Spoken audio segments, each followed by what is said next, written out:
fascinated and inspired all of us for centuries. Eagles are revered in many cultures as symbols of strength and courage. Eagles are very powerful predators and will often take down animals much larger than themselves. An eagle will never surrender to the size or strength of any prey. It will always give a strong fight to win.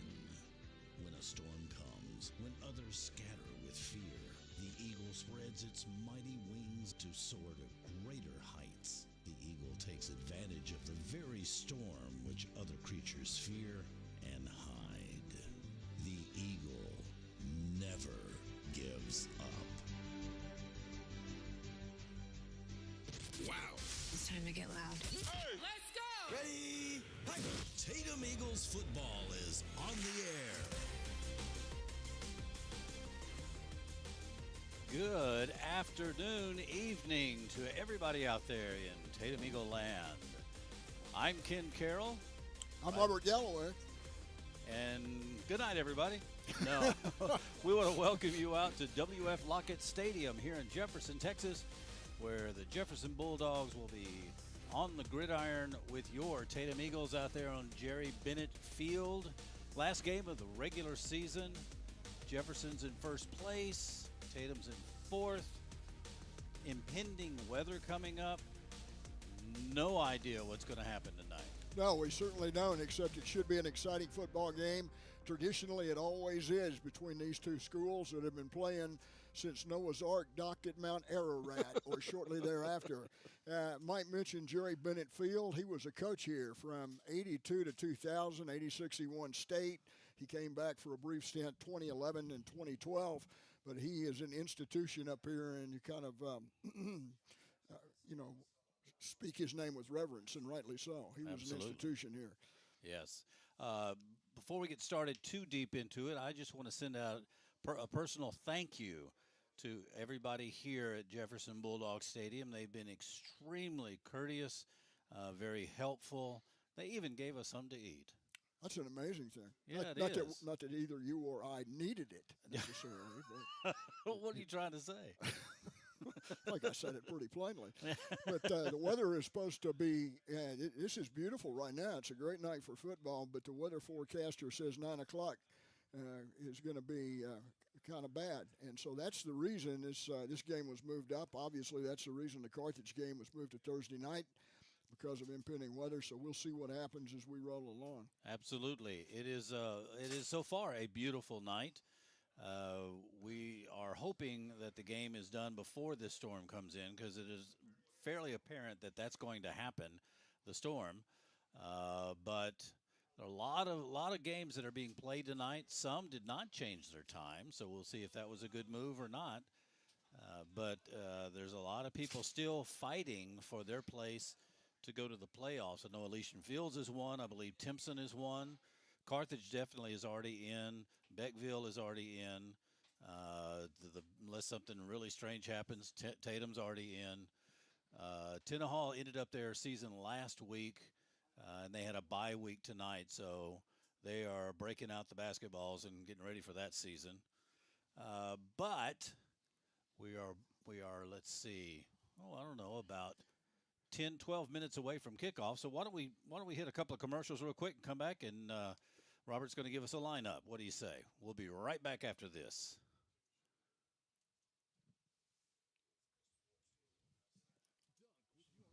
Service provider when you choose Hillary Communications, your local solution for internet and phone. Hillary Communications offers telephone and high-speed internet in Tatum with no data caps, no contract, and no credit check. Sign up today by calling 903-947-2222. Stop by our office at 170 West Sterling Price in Tatum, or visit us online at hillcom.net. Make your first stop for insurance your last at A Friendly Insurance Agency in Tatum. Auto, home, and commercial insurance, all with low monthly payments. Roger Gonzalez Jr. is your agent at A Friendly Insurance Agency in Tatum, and you can find him there or at Hernandez Insurance in Henderson. Call 903-947-2222 947-3296. That's A Friendly Insurance Agency, proud supporters of the Tatum Eagles. All right, we are back here at W.F. Lockett Stadium here in Jefferson, Texas.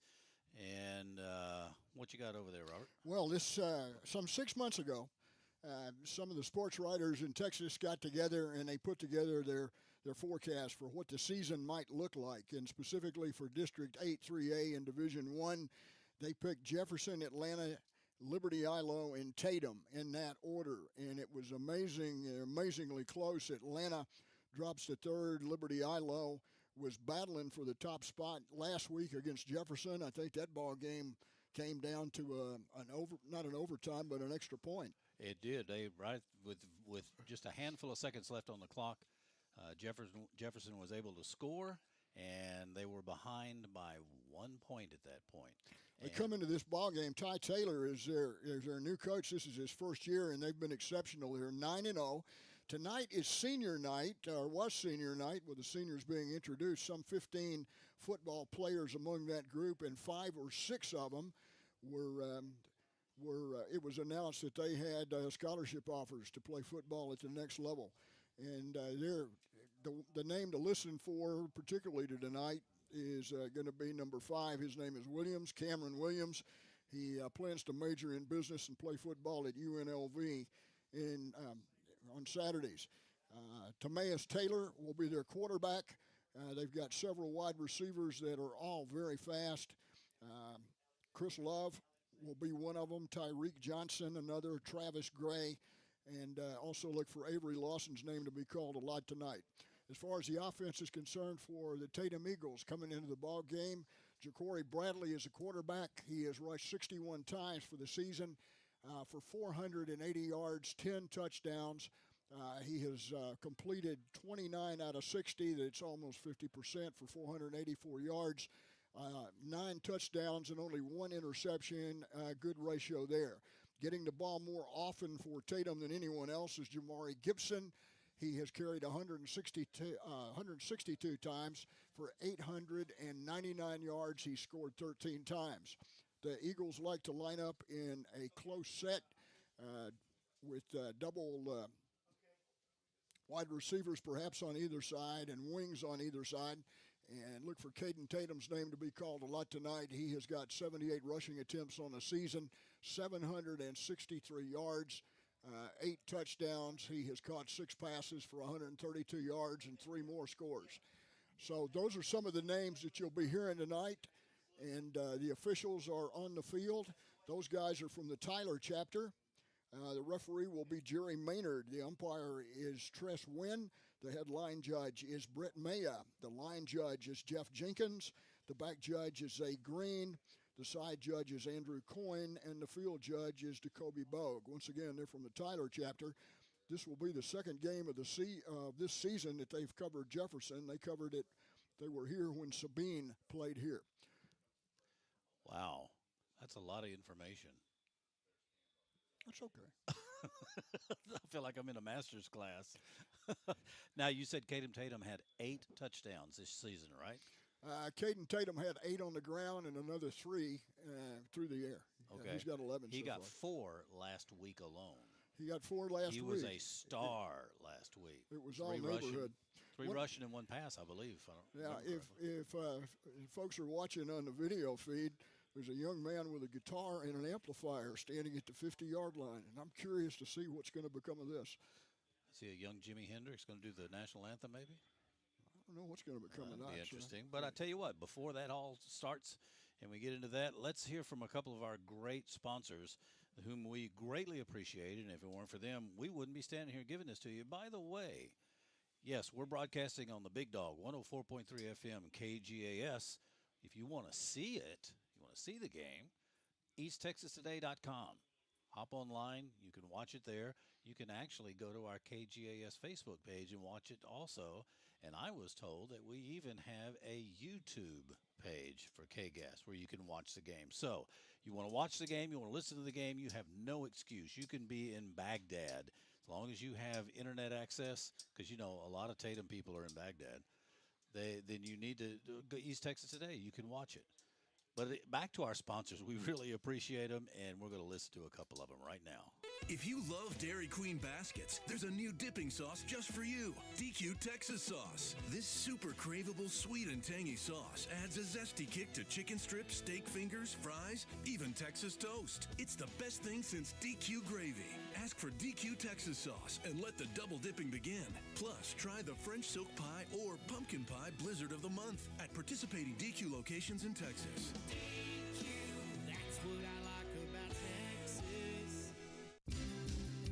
Darren Anthony Agency, your local farmer's agent in Tatum, is ready to help customers like you identify the insurance coverage that best fits your needs. We are your local hometown agency that cares about you. We will always welcome you with open arms. Give us a call for a hands-on quote, 903-947-2271. We're ready to answer any questions you may have. And Darren Anthony Agency says, go Tatum Eagles!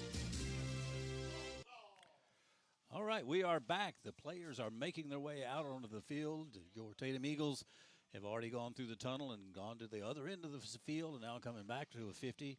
And the Jefferson Bulldogs are all showing up. They've got some big boys on this team. They traditionally have some big guys. The running back, once again, his name is Cameron Williams. He has got some incredible stats for the season. He is got some good size as well. He's 5'10", he goes 185, he runs a 4.5 40, and the quarterback is fast as well. He's not quite as large. He's 5'10", 170, and he runs a 40 and 4.7. So they have got speed to burn, and of course, if you're looking at a game plan, we'll try to touch on that briefly. But first, I think we'll pause for the national anthem. Yeah, and while they are doing that, since we don't have an outside mic to pick it up, let's hear from a couple of sponsors. We'll be right back. Griffith Trucking, LLC is your one-stop company when it comes to towing, transport, recovery, winching, tractors, skid steers, off-road recovery, lockouts, and accidents. Griffiths covers all of East Texas and beyond. Griffiths is dependable, courteous, and honest. They are there when you need them. Give them a call, 903-947-6437. Griffiths Towing, LLC. Wayne Griffith says, thank you for your business, and go Tatum Eagles. Bink's Quick Stop in Carthage on the corner of 699 and The Loop. Open Sunday through Thursday from 4 a.m. to 10 p.m. and Friday and Saturday from 4 a.m. to 11 p.m. Open for breakfast, and the grill is open throughout the day, and it provides the best hamburgers in town. You can also get a grilled chicken or chicken fried steak. It's all fresh and made from scratch. And, of course, you can fill up your tank with gas. That's at Bink's Quick Stop in Carthage, again on the corner of 699 and The Loop. Hal's Air Conditioning and Electrical. Is Spider-Man there? Well, I don't know where you can find Spider-Man. Don't you always have something for everyone? Well, we can help everyone with heating, cooling, and electrical repair needs. We install new systems and whole home generators, too. We don't know where any superheroes are, but we always have super prices. Super prices? I never heard of that superhero. Since 1974, we've got something for everyone. Hal's Air Conditioning and Electrical. Call 903-693-7451. Since 1980, Juicy's Hamburgers has been serving up the freshest, juiciest burgers in East Texas. At Juicy's, every bite is legendary. From our hand-ground beef to our crispy fries, golden onion rings, savory beans, and mouth-watering chicken fried steaks. Everything is made fresh to order. It's no wonder Juicy's has been voted best burger in East Texas for 40 years running. Juicy's Hamburgers, where tradition meets taste. Speaking of taste. Can I say that the construction of the Juicy's in Carthage is coming right along? Yes, indeed, you can, because I can't wait to get one of their burgers. They have great hamburgers. Oh, my goodness alive. Yeah. We have. My wife and I have spent many a dollar in the Juicy's in Marshall. Let's talk about Jefferson. The captains are going out on the field. Tomias Taylor, Chris Love, Cameron Williams, and Dallas Lewis are the captains for Jefferson. They're decked out in the maroon jerseys and white pants and white headgear. Luke Ziegler, Kennington Harrison, Xavier Moore, Austin Freeman are the captains for Tatum. Tatum was wearing the white jerseys with the Kelly green pants and the dark green headgear. There's also an honorary captain out there for Jefferson as well. I don't know who that young man is. Speaking of keeping someone in your prayers, Zaquaylin Smith had an unfortunate accident recently, and he is not going to be playing tonight. And we need to keep him and his family in your prayers. And as we look forward to this, the captains once again are meeting with the officials at midfield. During that commercial break, they had the national anthem, and they had a young man out there with a little tiny amplifier and what looked like a Gibson electric guitar. And he played the national anthem solo on that, and it was somewhat reminiscent of 1968, Jimi Hendrix, Woodstock, except this young man was not left-handed. He played it right-handed. And he didn't get carried away with it. No, he did a very, very nice job. Don't know who he was, but he did an excellent job. So I missed it by a year. I'm sorry. 1969 was Woodstock. Well, for make you up your history mind. majors. I'll be fine. Okay, Tatum has elected to receive, and so now they go and shake hands, and they're going to split off, and we're about ready to get this game underway here shortly. But in the meanwhile, let's take a quick break, and we'll be back with our kickoff. If you live in Texas, and especially if you live in the country, everyone knows you need a truck. And XL Ford has your truck for whatever needs you have. From the F-150 to the F-350, your perfect truck is at XL Ford. You can even customize it online at xlford.net. And if they don't have it on the lot, they'll get it for you fast. As always, right on the loop and right on the price.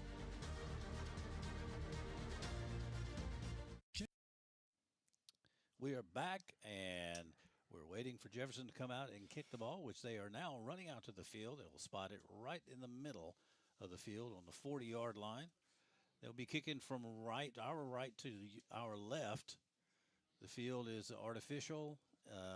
Every 5 yards is a different color green. There's a light green, kind of a lime green, and then a more of a Kelly green.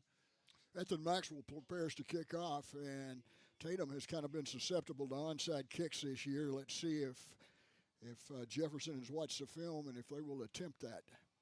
Oh, there's a kick, and it goes down to about the 21-yard line. Looks like Caden Tatum has the ball, and he gets up to about the 32, maybe 33 before they bring him down. It'll be 1st and 10, Tatum. Caden Tatum with a really nice return that time.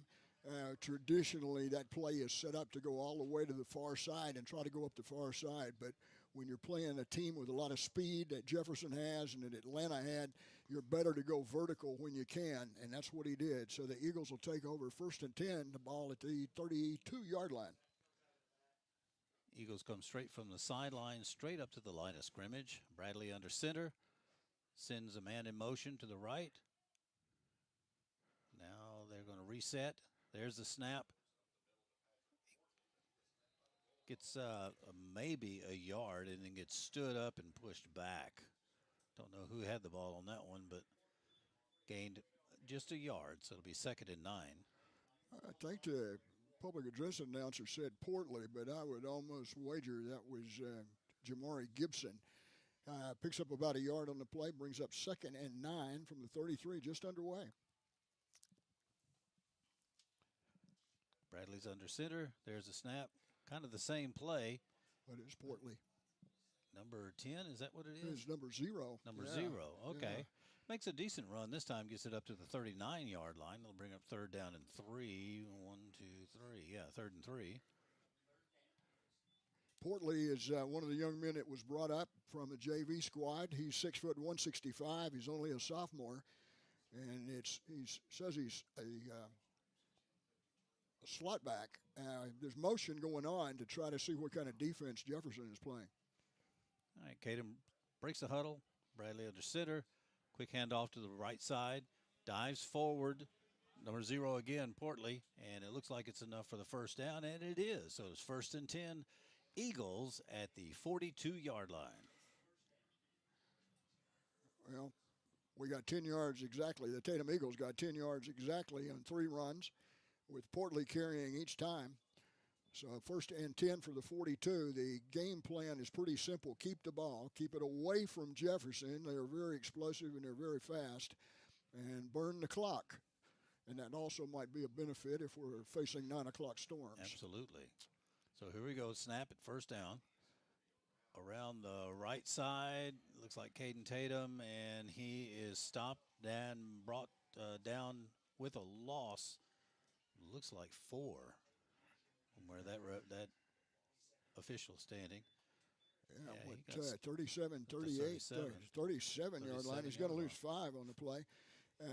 Once again, if you're going to hit the corners, you got to hit them fast because this team has got a lot of speed. So it's going to be second down and what do they say, 15? 15 looks like. Second and 15 on a loss of 5 that time from Caden Tatum. Again, Tatum going left to right. Quick pass out to the left, and looks like Caden again. Oh, and he breaks a couple of tackles and gets down inside the 50, down to it looks like the 46.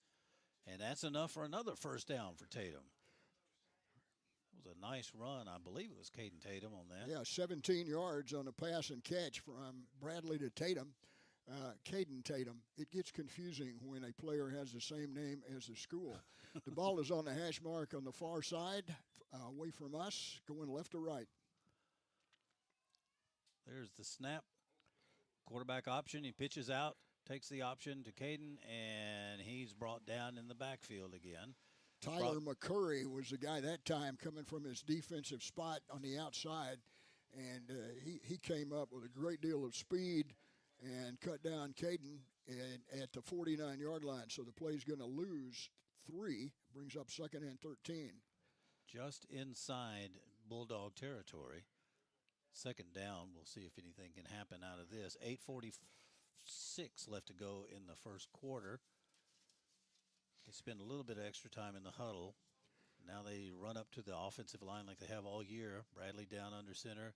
Quick handoff around the left side of McAllister. And no, the play is called dead for a false start on the Eagles. I was about to say the Eagles are running a lot of players in and out. Isaac McAllister was brought up to the varsity not that many weeks ago. He's a 6 foot, 150-pound freshman, and he has got a lot of speed. So the Eagles are penalized 5, brings up second and 18. That's not what you want to do when you're trying to control the ball and control the clock. Takes it back to the 46. Yeah, I like this young man, McAllister. He has shown a lot of maturity in his running as only a freshman, so the future looks bright for Tatum if he sticks around and doesn't get injured. So it's second down. Was that 8? And a long way. A long time, yeah. There's number 10 again around the left side. He is fighting and battling up to about the 49. Once again, that's Portley, and he is able to pick up about 3 on the play. But it's going to bring up third down and long, third and about 15 to go. And the ball is located at the 49-yard line in Tatum territory. 7:50 to go in the first quarter. Still, score is 0-0. Tatum's had offense the entire first quarter, and that's kind of the game plan. Exactly. If the quote from Coach Keeling was keep the ball, and don't make turnovers. And the Eagles look like they're going to take a timeout. Yeah, take one with them. They will. So, yeah, we'll be right back after this. Check off your to-do list with big savings on building materials at Kane Hardware and Lumber. Kane's is your one-stop shop for building materials for large-scale jobs, small projects, and everything in between. Whether you're building a house, adding on, or just updating, we carry the concrete, drywall, lumber, insulation, roofing, siding, molding, and many more products you'll need. Add character and charm to your home with our large selection of paint colors. We have all the products you need. Shop Kane Hardware and Lumber at 224 South Shelby Street in Carthage. All right, Tatum's just fresh off that timeout that they called. Ball spotted at their 49. It's third down and 15 to go. Let's see what they're going to do with this. Bradley walks up to center, drops down, takes the snap, rolls to his right for a pass. Oh, it was incomplete through the hands of the defender and the receiver. It was intended for Luke Ziegler. Tyler McCurry had the best chance of that ball, and Ziegler did a pretty good job, really, of keeping him from catching it when the offensive guy turns to become a defensive defender. So the pass just goes incomplete. Brings up 4th and 15. Caden Tatum will go into punt formation for the Eagles. All right, so we tried to keep it away from them. Now let's see what happens when they get it. 4th down, 7:26 left to go. Here's the snap. There's the kick, low, wobbly kick. Takes a nice bounce, but Jefferson picks it up, and they drop him down at the 31-yard line. So that was about a 15-yard, somewhere in there, return. Nice return that time by Chris Love. Like you said, it was about 15 on the return, and so nice kick by Caden Tatum. But Jefferson will be in business at their own 31-yard line, going right to left as you listen to the broadcast. All right, they come straight from the sidelines up to the line of scrimmage. And they've got trips to the left, no one out to the right. Shotgun formation. Here's a snap. Do a handoff to the right side, and Tatum is all over it. So he'll, if he's lucky, he got back to the line of scrimmage. That'll be 2nd and 10 now. That was Cameron Williams. Defensively for Tatum, they usually come out in a 3-man defensive front. For this game, they've got 4. They got Moore, Talbert, Garrett, and Harrison across the front defensively, and linebackers behind them. A little bit of a defensive change for what they usually do. Quarterback pass. Nice pass to number 11, out to about the 39-yard line. He finds his way forward for another yard, so that'll bring it down to the 40-yard line, the Bulldog 40-yard line. So it'll be a 10-yard gain, first down. I guess it was a first down. I looked at the sticks, and I didn't think, no, it's not. I didn't think that was. I didn't think they made it all the way. They got a yard to go. It's 3rd down and 1. Oh, I thought he made it. I'm sorry. I thought they were moving him ahead. And they got a chain problem over there. They thought so, too. Well, now, I don't. How is it that, what are you seeing? I'm seeing somebody who doesn't know what they're doing on the chains. There we go. Now. It was the line of scrimmage, I thought was the 30. They said it was the 31 for this drive start. So that explains something. So it's 3rd and a yard. He ran it back to the 31 on the punt, and so it's 3rd down and 1 now that we've got it all situated. 6:26 to go. Handoff around the right side. Tatum's got him if they'll just drop him, but they know they let him ease forward, and I think it was just enough for a first down. And I don't trust the chains. I'm waiting on the referees now. That was Cameron Williams with the carry that time, and he is advancing a couple yards. And it's a 1st and 10 on the 42-yard line. Okay. Here's the snap. Handoff around the right side. We've got him in the backfield if we'll just bring him down, but he is making a miss right and left. He gained 3 on the play when he should have lost 3. That's exactly right. He had a 1 or 2 yard loss, and he turned it into a 3-yard gain to the 44-yard line for a pickup actually of 2, 2nd and 8. Wow, they're sending 4 people out, 4 receivers out to the far right, 2 to the left. This is a squirrely formation. You got to count the guys in the backfield and see there's a guy over on the far side who's covered up. They come near side. 17, he jukes and tries to shake him off, but no, they bring him down at the 47-yard line, 48-yard line. Nice pass and catch to Avery Lawson. Lawson was set up on the near side with the strength going to the other way. Advance of 4 yards to the 48-yard line, brings up 3rd down and 4. Yeah. That was a strange formation. There was a center and 2 guards. That was it on the line. Here's the handoff almost up the middle, and he breaks it free down number 5, and he's still running on. He's down to the 30, over to the 20. The 20 got him down. It's finally at the 15-yard line, brought down. There were many opportunities to bring him down, but that's all they could do until they got down to the 15, and that makes it first down. 1st and 10 from the 15. Caden Tatum ran him down over there on the far side. Basically the same play again, same runner, number 5. He breaks it free and waiting for a referee to call. He's down at the 1-yard line, according to this official on this side, unless they overrule him. I'm glad you can. I can't see it down there. So he picks up 14 on the play. It's going to be 1st and goal from the 1-yard line for the Bulldogs. And that was virtually the same play, same running back, Williams. There's the snap. I can't see what's going. Looks like they got him down in the backfield. Yeah, defensively that time, who that was. I thought it was number 8 came shooting through there, Quadari Peoples, and dropped him. It's going to be 2nd and goal now, down still close to the goal line for the Jefferson Bulldogs. Looks like it's marked at about the 3 now.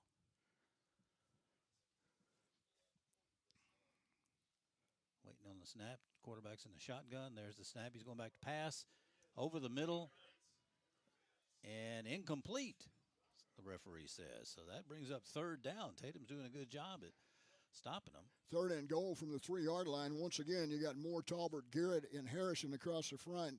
Caden Tatum, Davis, Ziegler, and Bradley, I believe, and playing deep is Lee Hernandez and Adcock. So let's see what they can do here. 3rd down for the Bulldogs.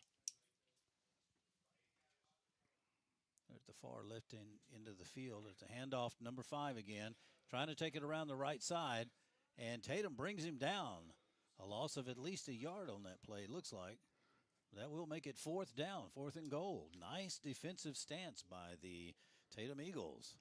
Once again, the ball carrier was Cameron Williams, and so the Bulldogs will be looking at a 4th down, and they're going to send number 24 out onto the field. That's Jermaine Hopkins, and they're taking Williams out of the game. So Hopkins is in, and the officials say both sides have a chance to substitute now that Jefferson has, and let's see what happens with 4th down. 10 seconds on the play clock.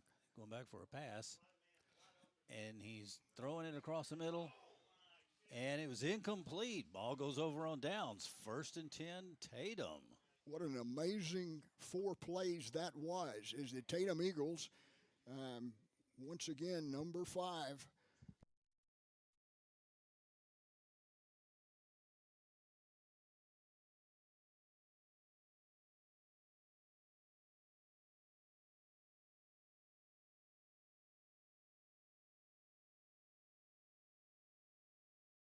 Dead. There we go. Now we're back on the air. Something happened and got unplugged down there.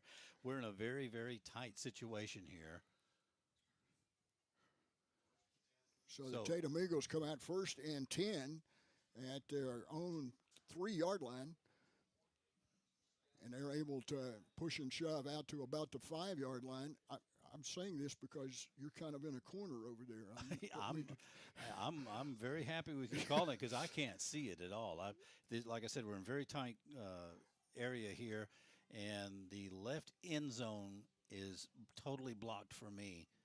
If they'll get out about another 5-10 yards, then I can see what's going on. I see Bradley under center, handoff around the right side, and he's got some room. He is booking it down the road, down to the 30, down to the knocked out about the 40-yard line. 41-yard line is where the market. It was Caden Tatum on that run. Thank you, Caden. Now I can see what y'all are doing. Caden Tatum with an amazing run of some 36 yards on the play gets the Eagles out of hot water down near their goal line, and a 1st and 10 at the 41-yard line. He found a gap that time, and good blocking up front from Xavier Moore, Rutherford, Gibson, Gehosa, and Downs, and Freeman in the middle opened a nice crease for him. So 1st and 10 at the Eagle 41-yard line. Quick handoff around the left side to McAllister. He cuts it inside and fights his way down to about the 46-yard line. McAllister with a nice run that time, picking up 5 yards on the play. Defensively, secondary guys coming up. Coben Tomlinson defensively for the Jefferson Bulldogs. There's a flag on the play. Probably holding or something like that. I'm guessing the way they're walking. It's in the flag is thrown in what you would traditionally call a holding area. And the fact that the referee is walking backwards toward Tatum. That's not a good sign. Yeah, it's holding. So that will put the ball back at the 31-yard line and negate that good run. But it'll bring up 1st down again, 1st and 20 now. 1:50 left to go in the quarter. Score still 0-0. Line to make is a 49-yard line in Jefferson territory. Long way to go for a 1st. There's a snack, quick up. There's another flag. Play was stopped. False start. Same thing, false start. So there's several things that have to happen if you want to have a ball control game. You have to eliminate turnovers, and you have to eliminate long-distance situations and penalties. And that's not what's going on right now for Coach Keeling's team. Yeah, Tatum was doing a great job at getting themselves out of a hole down there from the 30-yard line, and now they've just about given it all back. So 1st and 25. Bradley's got it. Bradley's got it around the left side. Makes it up to about the 34. Picked up of about 8 on the play. So that helps. Do that 2 more times. So it's 2nd down now. Ball's marked at the Eagle 34-yard line on the far hash. Again, the Eagles moving from left to right and from our vantage point. And 1:20 left to go in the first quarter. Score still 0-0.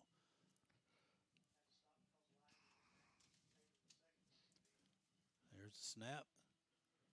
Fake handoff around the left side, and he takes it around the right side. Is that Tatum, I think? Caden Tatum, yeah. Yeah, all the way to the 49 of the Eagles. Again, another nice run. Picks up 14 on the play, and that means it'll bring up a 3rd down and 2 to go from the 49 to the 49 for the Tatum Eagles. And what looked rather bleak before looks rather acceptable now as we wind down with 45 seconds to go here in the first quarter of play. We can make this first down. We've got just under 40 seconds. And they break the huddle. Bradley comes up, gets under the center, looks over everything, puts a man in motion to the left, hand off to the left side to the number 0, and they stop him right at midfield. So it'll bring up 4th down and 1. Portley, the ball carrier that time, as he's able to get a yard. But let's see if they just let the clock run out here. You got 12 on the game clock and 29 on the play clock. I think the Eagles are content to say it's 0-0 after 1. I think they are. So, with that said, the first quarter is over. The score is 0-0. Tatum and Jefferson. We'll be back right after these words. Kelly's Collision Center can now correct those flaws from minor to major. Kelly's offers complete collision repair as well as auto glass repair or replacement, all with quality and service guaranteed to please you. Kelly's Collision Center offers free estimates, and they're always first in quality and first in service. And we provide assistance with claim handling from start to finish. Kelly's Collision Center on Highway 59 North, just 2 miles north of the Loop, 903-693-2328. And we're back. A lot of new faces for the Tatum Eagles tonight on offense, particularly Patrick Portley. He's gotten a lot of runs. He is 6 foot 165 pound sophomore up from the JV. Eagles, as they come to the line of scrimmage at midfield, will be looking at 4th and a yard. There's no doubt they're going for it as we get started with the second quarter. I was just looking at number 70. 315, 6'2" for the Eagles. And he's a freshman. Oh, man, the future looks bright for Tatum. Looking at some of these guys. Okay, now the ref says we're ready to play. So the ball, again, I'm right on the midfield stripe, right in the middle of the field, on top of the Jefferson Bulldog. Quick handoff around the right side. He's got it for a first down, whoever that was. I think that was Portley again. No, that's too short to be Portley, isn't it? Waiting for him to turn around here. No, it is Portley. It was Portley. Portley is really fast. He's really kind of reminiscent of Aiden Courtney when he hits a hole. So this Eagles got a first down. They're able to convert to the 47-yard line. The plus 47 for Tatum in Jefferson territory. Just underway second quarter. No score from Jefferson. First down. Here's Bradley under center. Quick pitch out to the right to McAllister. And they drop him almost at the line of scrimmage. He may have gained a half a yard or a yard. That'll bring up second down. 2nd and 9. Ball marked at the Bulldog 45-yard line. Eagles coming off an unbelievable defensive stand where on a prior play, Cameron Williams had darted almost to the end zone. I thought he was in. The official ruled him down at the 1-yard line. First play lost 3, and then in 3 successive plays, the Eagles shut him down, took the ball, and then marched down the field to this point. This drive started at their own 3-yard line. Second down. Bradley's got the ball. He's going to keep it around the left side. He could still pitch it if he wants to, but he doesn't. He gets knocked out of bounds just prior to the 30. Oh, I hope he's not hurt the way he was acting there. But nope, he gets up, kind of limps a little bit, but that was enough for a first down. So Tatum gets another first down. They're at the Jefferson Bulldog 31-yard line and moving. Pick up 14 on the play from Ja'Cory Bradley.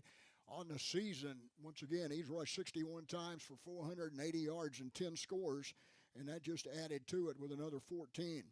31-yard line, Eagles going right to left. As you listen to the broadcast, just underway second quarter.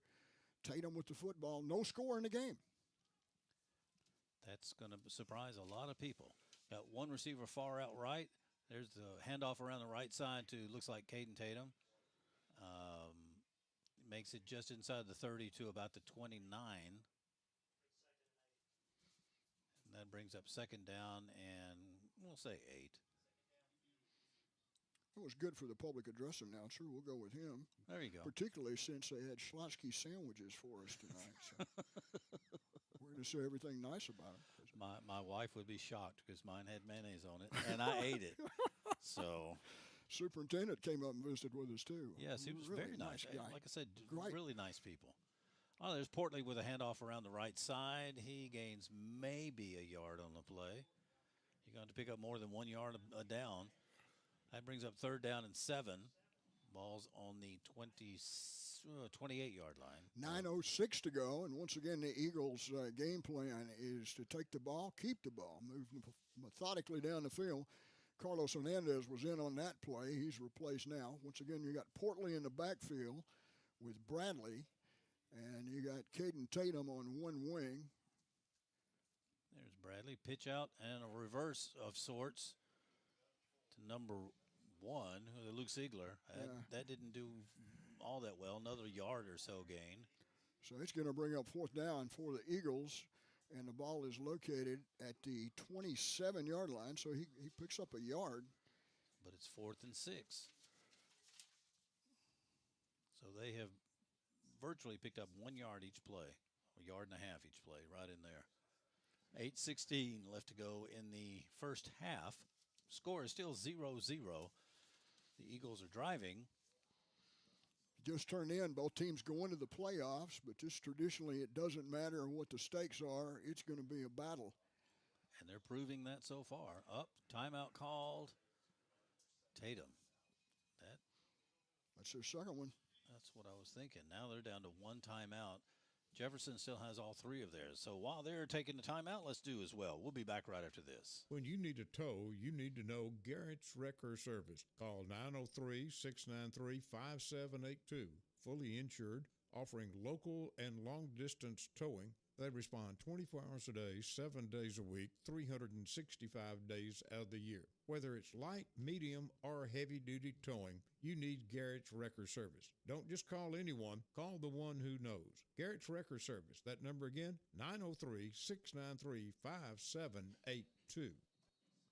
Okay, we are back. We thought we thought this was going to be a messy game because of weather, but so far, fingers crossed, knock on wood, which is my head, it has not started raining yet. So let's hope it stays away. That's why we started at 6 o'clock tonight instead of 7 o'clock. So if you're just tuning in, no, you haven't tuned in yet if you're waiting for a 7 o'clock game. 7:58 left to go in the first half. Score 0-0. The Eagles are moving, but it's 4th down and 6, I believe. There's the snap. Back to pass. Long pass on the left side. Oh, incomplete. It was almost picked off. He had a receiver who was double covered, but he didn't have a whole lot of options that time. It was a tight end on the left-hand side, a wing on the right, and basically one wide receiver running a route, and it goes incomplete. The Jefferson Bulldogs will take over 1st and 10 with 7:50 to go here in the first half of play, and this is only, their second possession of the ball game? I believe so. If he'd have thrown that ball about a second and a half sooner, I think he would have caught it because he had a good 2-3 yard advantage on him, but it came up just a hair short. All right, there's a handoff around the left side. probably to Williams. I couldn't see. And they actually lost a yard on that play. Wow, okay. The angles here are tough to determine sometimes. So that brings up second down and 11 for the Bulldogs.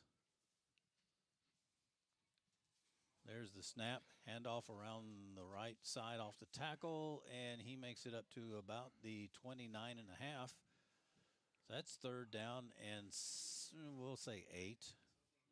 Once again, Tatum Eagles playing tough defensively up front. More Talbert, Garrett, and Harrison across the front for the Eagles tonight. And he's back to pass over the middle, wide open, number 17. He's got everybody chasing him. Can they get him? And they do. They finally pull him down at about the 25-yard line.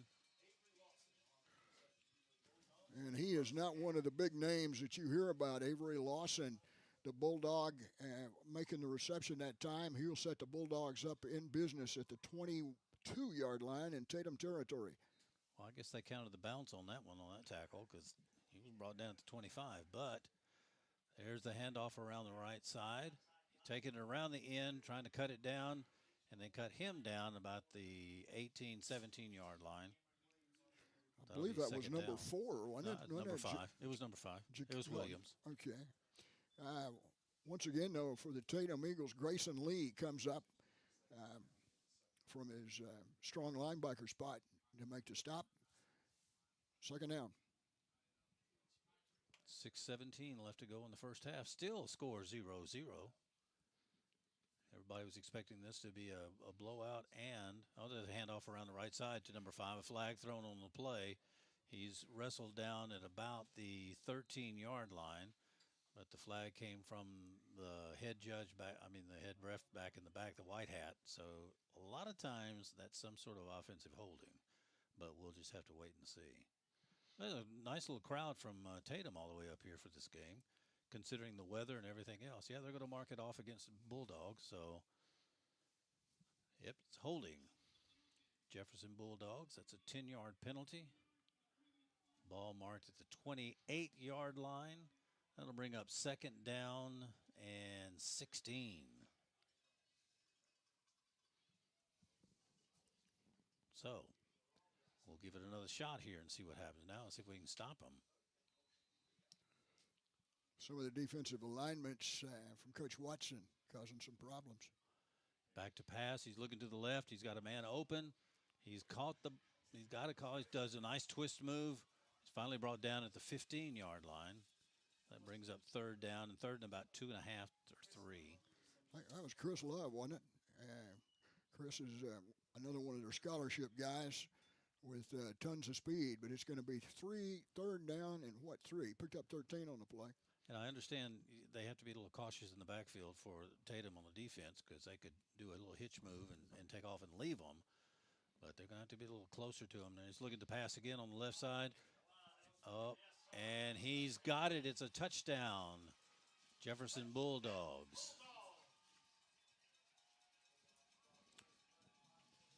5:20 in the first half. 5:20 left to go in the first half. The Bulldogs finally toss the ball over in the left side of the end zone. He goes up and grabs it and puts 6 on the board. Chris Love, one of their scholarship guys, and a point after to come. They're set up. Here comes the snap. Right on the money. There's the kick, and it is no good. Off to the left. So 5:20 left to go in the first half. Your score, Jefferson Bulldogs 6, Tatum Eagles 0. When we come back, Bulldogs will be kicking it off to the Eagles. We'll be back right after this. When making important decisions, it's reassuring to count on people you know. First State Bank and Trust Company is that group of people offering home loans or everyday depository needs. First State Bank and Trust is recognized as being among the most reliable, strongest banks as determined by our nation's leading bank rating firm, Bauer Financial Incorporated. It's a 5-star rated bank of people you know, always innovating for your changing financial needs. Member FDIC Equal Housing Lender, First State Bank and Trust. All right, well, the Bulldogs just scored on a pass to the left corner of the end zone to our right, the way we see it from the press box. 5:20 left to go in the first half. It is 6-0. The point after was no good. So Jefferson is ready to tee it up on the 40-yard line. I'm impressed. I look across the field and see how many people from Tatum that came here despite the fact that we were playing the number one in the division and the impending weather, and yet Tatum folks showed out. So that's good. Showed up. Here is the kick. And it's a short end over end down to the 20-yard line. Number one, Ziegler. Tough spins move. And still on his feet fighting all his way down. He's still going down to the 40-yard line. Ziegler should have been brought down about 3 times on that play. Yeah, he earned a minimum of 10, 15 yards on his own on that. Excellent, excellent return by Ziegler on that. Ball's marked right on the 40-yard line of the Eagles. It'll be 1st and 10. Time of possession is strongly in favor of the Eagles right now, and that's the game plan. As we've got just a bit over 5 minutes left to go until twirling time. That was a phenomenal run. You need to go back and watch this on our KGUS Facebook page or East Texas Today. That was a great run. Bradley was setting up for a screen out to the right to McAllister, and McAllister was immediately covered. So Bradley kept the ball, ran it around the right side, and picked up 2.5. That was one of those plays that you hear about guys talking on television where you plant your foot and cut vertical, and he was able to advance the ball between about the 42.5-yard line for a pickup of a couple. Second down along 7, short 8 for the Tatum Eagles, going right to left here in the second quarter. You're listening to KGAS 104.3 FM, Carthage, Texas. And the smart thing on that is that Bradley did not throw it. He saw that McAllister was covered, so he held on to it and took off with it. There's Bradley again with the ball. He takes the ball and keeps it, fights his way over to the right side, and gets up very close to a first down, maybe a yard short. That'll bring up 3rd down and 1. Got to get to the 50-yard line. Oh, now they're going to mark it at the 48. Okay, 3rd down and 1 3/4. I'm going to keep the 1 in there one way or another. I hate those tweeners. I always have hated the tweeners, but this is one of those. But the line to make is actually right on midfield. Eagles looking to the sideline. Coach Paul Burkhead is the offensive coordinator. He's the one telling them what to do. I have a feeling that if he's in there, Caden might get the hands on this ball, or Bradley may keep it himself. Yep, and that's what they did. They gave it to Tatum around the right side. They met him 4 yards, 5 yards deep. So he loses. Technically, he lost 3 yards on it. So now it's 4th down, 4th and 5 at the 45-yard line. So let's see what we do here.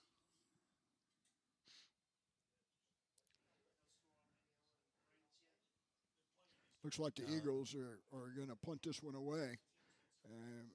Looks like the punting team's coming onto the field. And Caden is kicking, but he's limping coming out. Officials reset the 25-second clock. 3 minutes left to go in the half. Good thing he's not a left foot punter.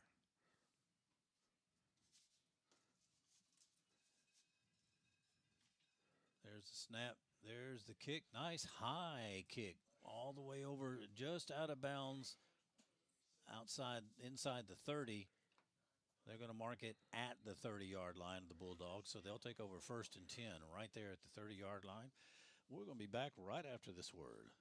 You can trust the qualified staff at Hudson Financial Group to help you build the right policy that's created just for the needs of your farm or ranch. Randy and his team recognize the importance of the farm and ranch community in Panola County. They understand how much your property means to you and your family and the hard work it requires to maintain. Give them a call at 903-693-7874, or better yet, stop by and see them at 1519 West Panola in Carthage. The Hudson Financial Group can help you customize the coverage you need. And we're back, and they just snapped the ball, handoff around the right side for the Bulldogs. He picks up a yard on the play. It's 2nd down and 9. Tatum Eagles so far have been doing a good job of containing Cameron Williams, a 5'10", 185-pound senior, and they've swarmed him all night. But he has still made some unbelievable plays. 2nd and 9. Shotgun, twins to the right. There's a handoff again to the right side.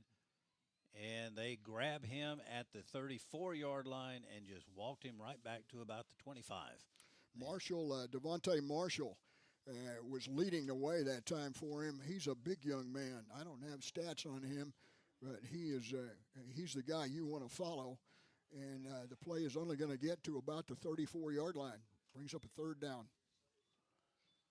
Tell you, Tatum defense, they must have worked hard this week because they're looking really sharp. He's back to pass now. The Bulldogs, and he's going to take the ball and run it. And he spins out of one grasp, and they finally drop him at the 44-yard line, but not enough. I mean, that was enough for a first down, but there is another marker on the play. There is indeed a flag on the play, and that time the pancake was a reverse pancake that came from holding the guy and then bringing him back down. And so the Bulldogs will be marched off 10 yards. That'll take it back to their 24-yard line and bring up third down and a little bit longer. Yeah, they call holding on the Bulldogs. You had to mention pancakes. Now I'm hungry. All right, well, now the ball is spotted at the 24-yard line of the Bulldogs. It's 3rd and 16. I would guess it'd be a pass play here. We got trips out to the right, no one out the left. There's the ball, snap back. He's looking to throw. He throws over the middle. There is nobody around. Or was the play called dead? The referees are acting like the play was called dead. I don't see a flag anywhere. Yeah, I do. Way over past the 20-yard marker on the far side of the field. Something on the field there. Or was it a timeout called? I don't know what's going on. Unless the Tatum Eagles call timeout. This is dead ball. False start. I thought maybe it seemed like the quarterback moved a little quicker than the center did, but I don't know. I can't hear the call, so we're just going to say it was a false start. That's going to take them back to the 19-yard line. That's where they have it set right now. So it's going to be 3rd and 21. Not what you traditionally have in a playbook, I don't suppose, at this point. 1:16 left to go first half. My goodness alive, if you were trying to script this for the Tatum Eagles, this is exactly the kind of thing you'd want to do, is ball control. Absolutely. The problem has been penalties and hard to convert situations on 3rd and 4th down. You realize the first half of this game will be over before its scheduled start time? From the way it's going now, because it's 6:41 now in the afternoon, and we have 1:16 left to go in the half. So, anyway, it's 3rd down. That's useless trivia. You can just flush that away. There's the fake pass and the handoff around the left side, and he is brought down inside the 5-yard line. That was Luke Ziegler back there, and Ziegler was looking for the double reverse. It'll go back to the 5-yard line for a loss of 14 more, and so it's going to be 4th down. And a zip code change. And 35. How is that? Goodness is that close? Gracious. Yeah, that's right on the money. You got to buy a ticket to get that distance. Yeah. 4th and 35, so the Eagles look to get the ball in pretty good situation, but we've only got 53 seconds left until intermission. I guess somebody called timeout again, although I haven't seen a signal. Well, Tatum doesn't have any more timeouts, so I don't know if they called one a while ago. I don't remember them calling the 3rd one, so maybe this was it.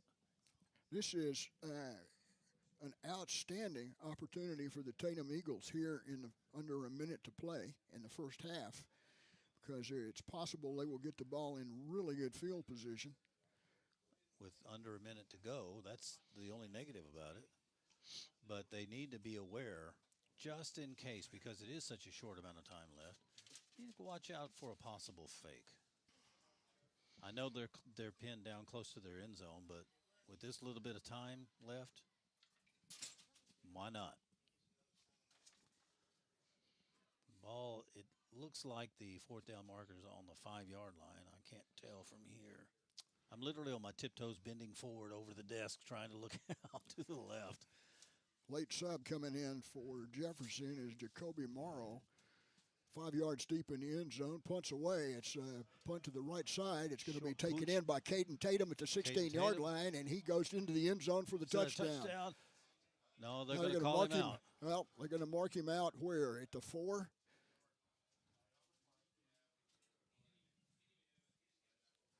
Is there a marker? I can't see anything. I didn't see a marker.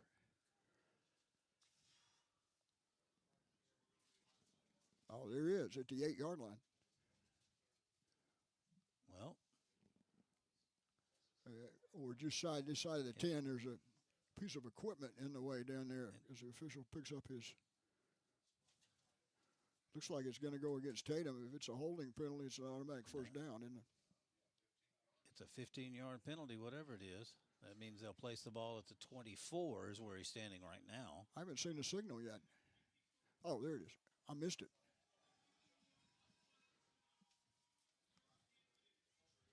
But apparently it was after the punt, so Tatum retains. Some kind of a personal foul penalty following the return.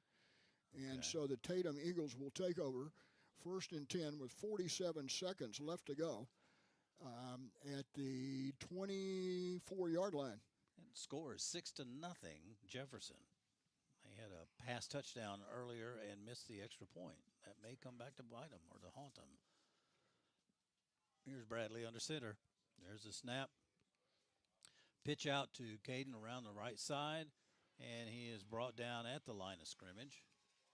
39 seconds. Tatum is out of timeout, so they can't stop the clock. They'll have to rush and get set up. 30 seconds to go in the first half. They may, depending on how this play goes, they may be able to get one more after this. 23 now on the play clock. Bradley under center. He's back to pass. Looking to pass over the right side, and it's dropped. It was in his hands. I think that was Caden Tatum. That does stop the clock, though, with 15 seconds. That was a catchable ball, but I don't know that he was close enough to the sidelines to be able to get out. 3rd and 10 now with Eagles looking at the clock of 15 seconds and the 24-yard line trailing 6-0. Well, the Eagles have to feel good about how they played this first half. There were some mistakes, sure, but it's only 6-0. So this bodes well for the Eagles. There's a fake handoff now, pitch out to the left. This is all he's going to get. Oh, no, he's got 9 seconds left to go on the clock. Ran out of bounds. Got down to about the 20-yard line, so all that running around 21. All that running around picked up about 3 on the play. McAllister, the ball carrier that time, picks up once again 3 yards, but that's going to bring up 4th down and 7. With 9 seconds left, could we kick a field goal from here? And you don't want it blocked, that's for sure. Somebody said once that there's only 12 seconds left and what could happen, and a kickoff got returned for a touchdown. So I don't want anyone to say anything like that this time. So they're going to go for the field goal. Number 88 ready to kick. There's the snap. It's placed. The kick is up. And I don't know. No good. No good. And that leaves 4 seconds on the clock. Just enough for us to kick a squiggler and run it down there. Well, no, it's their ball right there. So. That's right. That's right. Field goal. I don't know what I was thinking. You're okay. Oh, well. 1st and 10, 26. To 21. Yeah, I was going to say. So Jefferson's got the ball. 1st and 10. 4 seconds left. Time for one play. I bet you they're going to go to a knee because I see a lot of the Jefferson players already walking toward the field house. Well, that could be a decoy. When you got the speed that they've got, Tatum ought to be having some guys standing back toward Marshall. Well, he does. He takes a knee at the 15, and that does it. All right. Well, that's the end of your first half with Tatum Eagles and the Jefferson Bulldogs. The Bulldogs are ahead 6-0 on a missed point after attempt.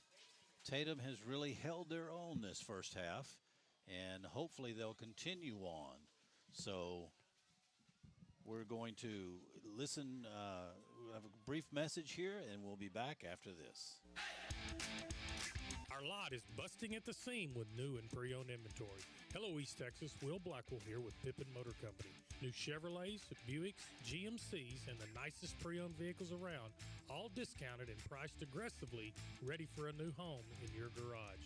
Come experience a better way to buy a vehicle today at Pippin Motor Company, just across from Panola College, or on the web at pippinmotorcompany.com. You thought the best prices on televisions were at the box stores? Wrong. Check out these prices at Carthage Furniture. A 32-inch TV at $199. A 55-inch TV just $399. A 65-inch TV yours for $519. Want something bigger? A 75-inch TV just $699. Or the big one, 85-inch TV at $999. Carthage Furniture equals free delivery, and Rosa and Lena speak Spanish. Farmers State Bank, a name that you know and can depend on. We're your neighbors and community partners. We're committed to meeting your financial needs by providing banking solutions for your mortgage, commercial, or personal loans. With 118 years of service to our community, we're part of your local rodeos, 4-H, and festivals. We want you to know that we're here for you. Visit us at fsbctx.bank or come see us today. Farmers State Bank, improving lives and fulfilling dreams. Member FDIC, Equal Housing Lender. All right, we're back. We're starting in the halftime here. The Tatum Eagles taking on the Jefferson Bulldogs right here in W.F. Lockett Stadium in Jefferson, Texas. So far, the score is 6-0 Jefferson. A lot of things were going not in the way of Tatum before tonight, such as the weather. Of course, that would have been against both teams. But the fact that Jefferson has been so dominant in this district, this area, that there were a lot of people I spoke to during the week that thought, yeah, you know what, this is going to be a blowout. It'll be a 48-6 game kind of thing. Well, you know what? Tatum came here and said, no, we will not go down fighting. So they have done a super job. The biggest problem Tatum's had so far has been shooting themselves in the foot with penalties. So if they can cut back on that, this second half may very well turn out to be something completely different. So again, the score 6-0. The Bulldogs did have a touchdown, but the point after attempt was no good. We came close a couple of times and just haven't pushed it over that goal line as of yet. However, that's going to happen this next half, we assume. So until then, we're going to try and see if we can pick up the bands as they play for halftime. So stick around for that.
It was a Tatum Eagles fighting band out there for halftime. Another wonderful job for them. It's getting a little chilly out there, so and most of them are running around in short sleeve shirts, so I know they're glad to get off the field and want to get something warm on. We are going to be back here shortly. We've got just under 13 minutes to go in the halftime festivities. Again, this is Tatum Eagles versus Jefferson Bulldogs. The Bulldogs are ahead 6-0 right now at the halftime.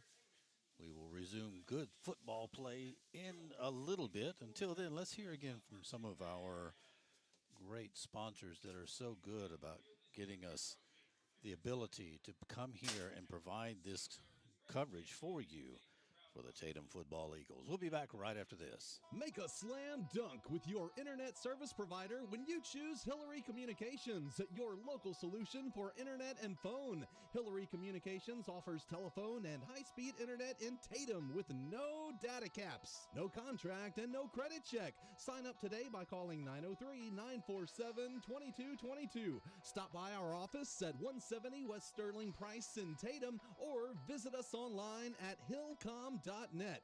Make your first stop for insurance your last at A Friendly Insurance Agency in Tatum. Auto, home, and commercial insurance, all with low monthly payments. Roger Gonzalez Jr. is your agent at A Friendly Insurance Agency in Tatum, and you can find him there or at Hernandez Insurance in Henderson. Call 903-947-3296. That's A Friendly Insurance Agency, proud supporters of the Tatum Eagles. If you love Dairy Queen baskets, there's a new dipping sauce just for you. DQ Texas Sauce. This super craveable sweet and tangy sauce adds a zesty kick to chicken strips, steak fingers, fries, even Texas toast. It's the best thing since DQ gravy. Ask for DQ Texas Sauce and let the double dipping begin. Plus, try the French silk pie or pumpkin pie blizzard of the month at participating DQ locations in Texas. DQ, that's what I like about Texas. Darren Anthony Agency, your local farmer's agent in Tatum, is ready to help customers like you identify the insurance coverage that best fits your needs. We are your local hometown agency that cares about you. We will always welcome you with open arms. Give us a call for a hands-on quote, 903-947-2271. We're ready to answer any questions you may have. And Darren Anthony Agency says, go Tatum Eagles! Griffith Trucking, LLC is your one-stop company when it comes to towing, transport, recovery, winching, tractors, skid steers, off-road recovery, lockouts, and accidents. Griffiths covers all of East Texas and beyond. Griffiths is dependable, courteous, and honest. They are there when you need them. Give them a call, 903-947-6437. Griffiths Towing, LLC. Wayne Griffith says, thank you for your business, and go Tatum Eagles. Out there having a great show out on the Jerry Bennett Field here at W.F. Lockett Stadium in Jefferson, Texas.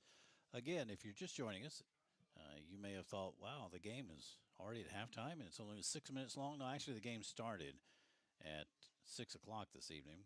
They pushed it back to 6 because of possible inclement weather coming in. I'm unable to look at my radar right now, so I don't know if it's close or not. But the Tatum Eagles have been holding their own against number one in the district, Jefferson Bulldogs. The score is 6-0. Jefferson had a touchdown pass to the left corner of the end zone about midway through the second quarter, and their point after attempt was no good. And the Eagles have done extremely well with keeping the ball and keeping it away from Jefferson, as well as their defense has just really showed up really nice. But they've shot themselves in the foot a few times with penalties. So hopefully we can get all that cleared up, straightened up, and stopped for the second half. But even with all of that said, still a good game, 6-0. Who would have thunked it? Certainly not me. My cohort this evening, Robert Galloway, he'll be back with me for the second half. And, of course, our video tech here, our videologer. Was that such a word, or did I just make that up? videographer. I think that's what I'm looking for. Gregory's here, Bradford. He is running our video and our ads online. Again, if you want to watch this game, you can catch the second half on our easttexastoday.com website. Just get on there and surf through and find KGAS Sports and look for the Tatum Eagle. Click on that, and it'll bring up the game. You can also go to our KGAS Facebook page, and you can go to our KGAS YouTube page, and also pick it up there. Now, also, you can do it tomorrow if you want. You can do it next week. You can do it 3 months from now if you want to rewatch this game, because on our easttexastoday.com site, we have an archive section with all of our games from the past. So you can pull it up there and watch that as well. We have, according to the scoreboard clock, about 7 minutes left to go before the second half. So until then, let's run off a couple of more commercials from our great sponsors, and then we'll be back to discuss a little bit more about what's going on.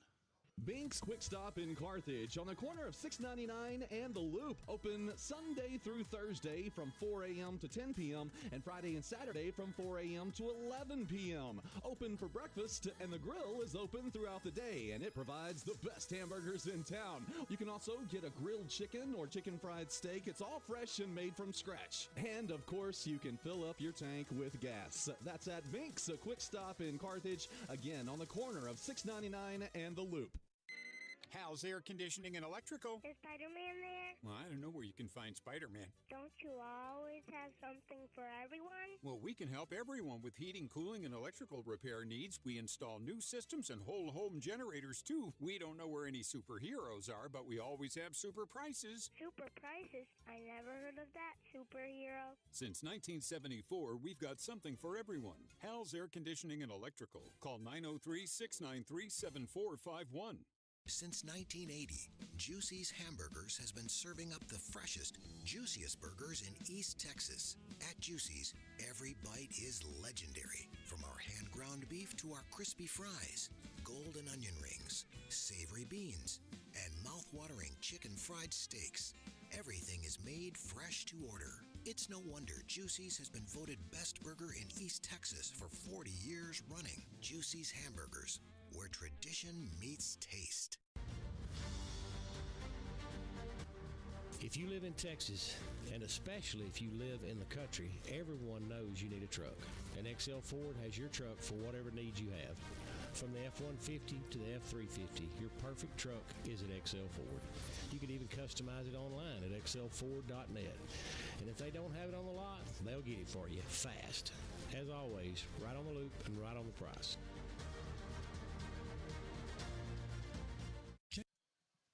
And we're back again. We've got just under 5 minutes left to go before we start the second half, and it may be even less than that. Both teams are out on the field at the end zone. They're warming back up again for the second half. They are inflating the Eagle Tunnel now as we speak for their victorious return for this second half.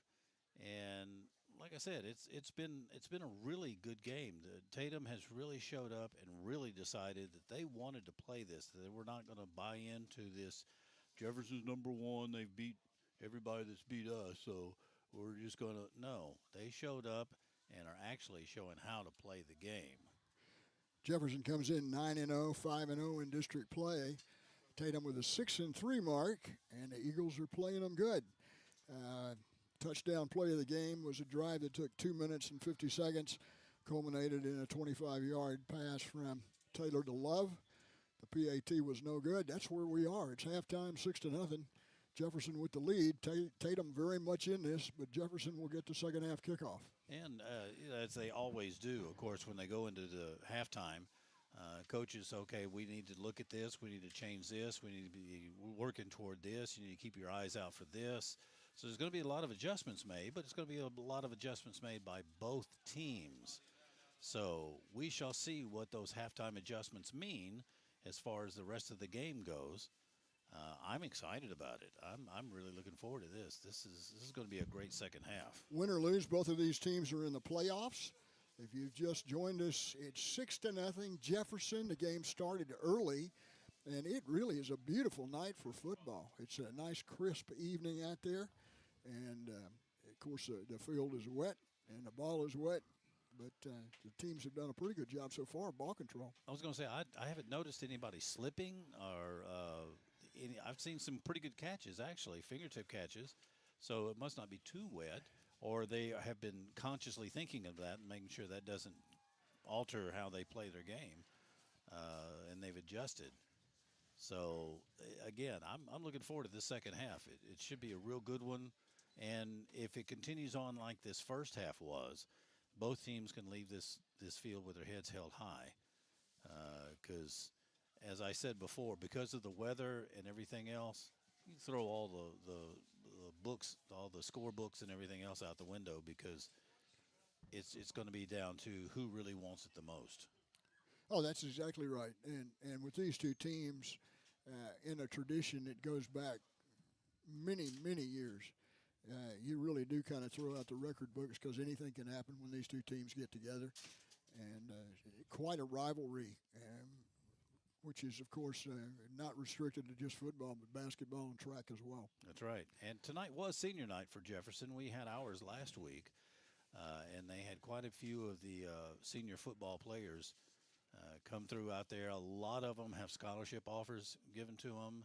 I know that there were at least two or three that have. They talked about each senior talked about what they wanted to do when they got out, whether to go to college or whatever.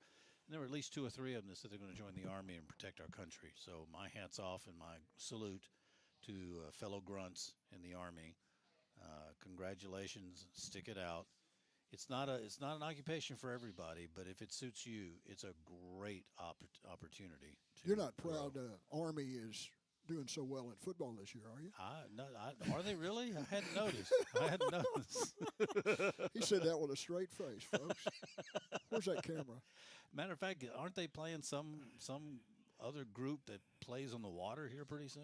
Something like that. Something like that. So we'll see what happens with those Seabees, those squids. See what they do. Easy, you know, it's funny because military, we always rag on each other's group, the Marines and the Army and the Navy and the Air Force and now the Space Force and the Coast Guard. But I tell you what, one of those brothers or sister calls needs help. Every one of us standing right there with them. I guarantee you that's what's the difference when Army plays Navy or any of those two service organizations get together, or whether to look at that, compare it to Alabama and LSU coming up Saturday night. Any of those guys in the service would give their life for anybody else, including you and me. That's when you take that pledge, when you commit to that day. I did that. Goodness gracious! Get out the what abacus. was that? Yeah, 50 years ago almost. I still hold that to be pertinent and true. And I will to the day I'm dead. I will do everything in my power to defend this country and the Constitution from enemies outside and within. And I think 99.9% of every military person out there, retired or not, would say the very same thing. So we have quite a proud tradition in Carthage, Panola County, serving our veterans, and a very happy Veterans Day to all of you coming up on Monday. Indeed. Well, y'all ready to play some football? Well, they've got the ball teed up, and they're fixing to kick the ball, believe it or not. Eagles are going to be kicking from right to left, and there it is, a high, somewhat short kick taken at about the 18. And the Bulldogs are cutting and juking, and they finally drop him about the 28-yard line. I think it was Avery Lawson with the return. Comes out to the 29-yard line, and that's where the Bulldogs will take over. 1st and 10, just underway, third quarter, 6-0. Bulldogs with the lead, but not the point after. Defensively, once again, the Tatum Eagles are playing a four-man defensive front tonight with Moore, Talbert, Garrett, and Harrison backed up by Irby, Bartley, and Freeman. And they've done a pretty good job of corralling number 5, Cameron Williams. So let's see what adjustments were made during halftime as the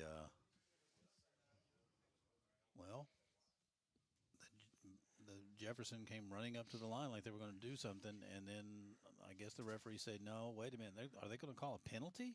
Is there a penalty? They're marking off. Oh, a crack block. Oh, my goodness alive! Wow, I didn't know anything. I Like didn't that even was see happening. didn't see the flag. Did you? Me either. But they walked him way back to the 16-yard line. Looks like, basically half the distance to the goal line. So they will start there. That's where I believe it's going to be like the 17. Looking at the stick on the far side, but wow, it'll be 1st and 10 from the 17 now. I guess we'll get playing here in a minute. Again, as I was saying, we'll see what adjustments are being made. Quarterback in the shotgun. There's the snap. Handoff around the left side. They bring him down past the 20-yard line, looks like the 28. That was Williams. 23. Williams picks up about 8 on the play, 2nd down and 2, and that's why he's going to UNLV on a scholarship, and he's smart enough to major in business. Second and a couple. To look at him, you wouldn't think a whole lot because he's not real tall. He's pretty stout, but not real tall. But, man, does he run like he's a big player. Now he's back for the pass. Quarterback back to pass. Now he's going to try to run it up front. Now he tosses it out to the right side of number 4, who was wide open. Gets knocked out of bounds at about the 38-yard line. Everybody's screaming that there should be a flag against Tatum because they think it was a late hit. But the referee was right there standing where it happened. Jakari Johnson went all the way across the field that time as Taylor, had plenty of time. The ball advances to the 38-yard line for 1st and 10. That could have gone either way, with or without a penalty. So here's a handoff and another flag. Play called dead. Looked like one of the offensive linemen jumped that time. Let's see what the call is from the white hat. Quit walking that way. I can't see anymore. Oh. Yep, false start. So they'll march it back 5 yards. And maybe this is the half that Jefferson gets all the penalties and we don't. 1st and 15. There's the snap back. Handoff again. He fumbles the ball, and we catch it in the air. They got him by his foot. If he had broken that was Peoples, number 8 for Eagles. If he'd have broken that tackle that he had around his ankle, he'd have gone all the way in. He would have caught it in the air by Corday Peoples. He is back after an injury. He's been sidelined for quite a while, and he is able to bring that one back a few yards, say 5 or 6 after that. But once again, you're right, a shoestring tackle prevented a touchdown in a tie ball game. The Eagles will have it at the 22-yard line. They're going left to right, right to left as you listen to the broadcast or as you watch it. They're dressed in white, trimmed in green. So this may be a momentum changer right here. The Eagles on offense now for the first time this half. Bradley under center sends a man in motion to the left. Quick handoff up the middle, and he's dropped at the 20-yard line.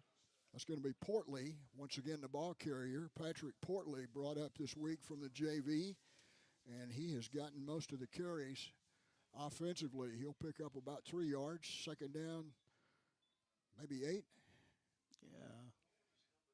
Yeah, he's right. The ball's marked on the 20, so yeah, 2nd down and I guess 8.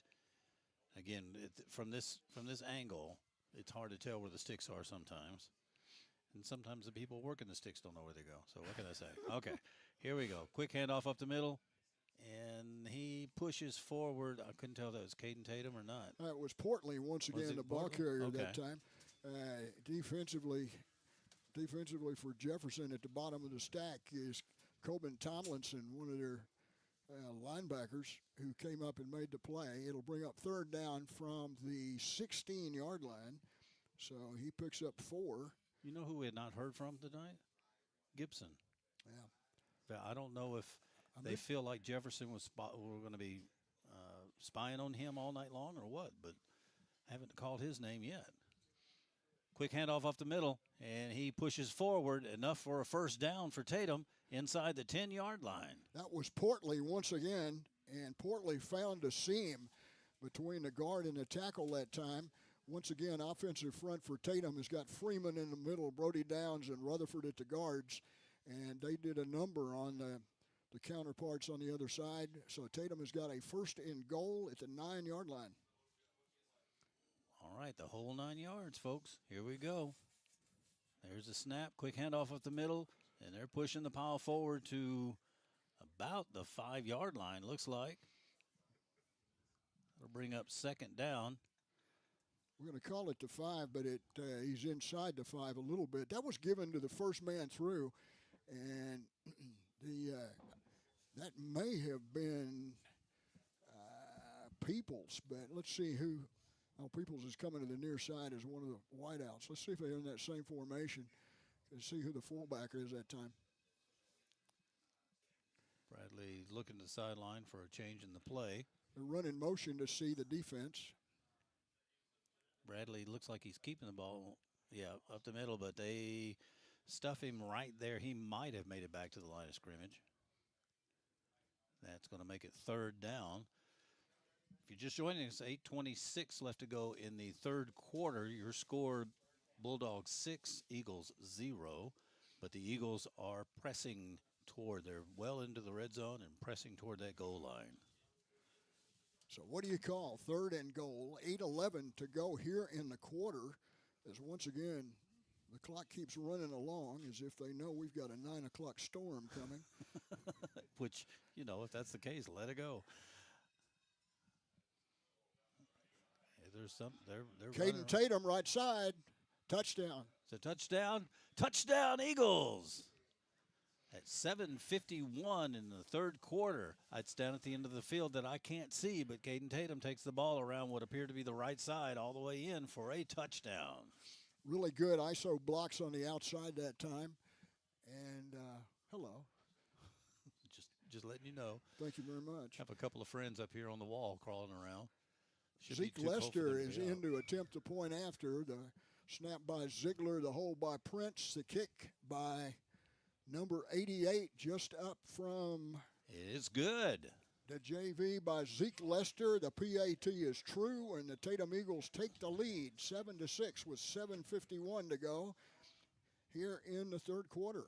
And we'll be back right after these words. Check off your to-do list with big savings on building materials at Kane Hardware and Lumber. Kane's is your one-stop shop for building materials for large-scale jobs, small projects, and everything in between. Whether you're building a house, adding on, or just updating, we carry the concrete, drywall, lumber, insulation, roofing, siding, molding, and many more products you'll need. Add character and charm to your home with our large selection of paint colors. We have all the products you need. Shop Kane Hardware and Lumber at 224 South Shelby Street in Carthage.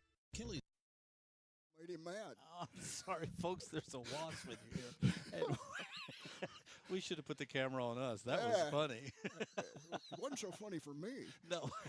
Bradford's got him now, man. Thank you. Gracious alive. Eagles are proud. Thank you. Fixing to kick off here. And number 22 got an onside kick coming. Onside. And we have got it. Number 4 recovers it for Tatum at the 42-yard line. Grant Adcock from the far side. That time, who was that? I thought it was number 22, and I don't have a 22 on my roster, I don't believe. But left-footed kicker, and is there a flag or anything else going on here? I don't see any markers, and it looks like the play will stand, and the Eagles will have a 1st and 10 at the 40-yard line. My goodness alive. Oh, well. They were so excited.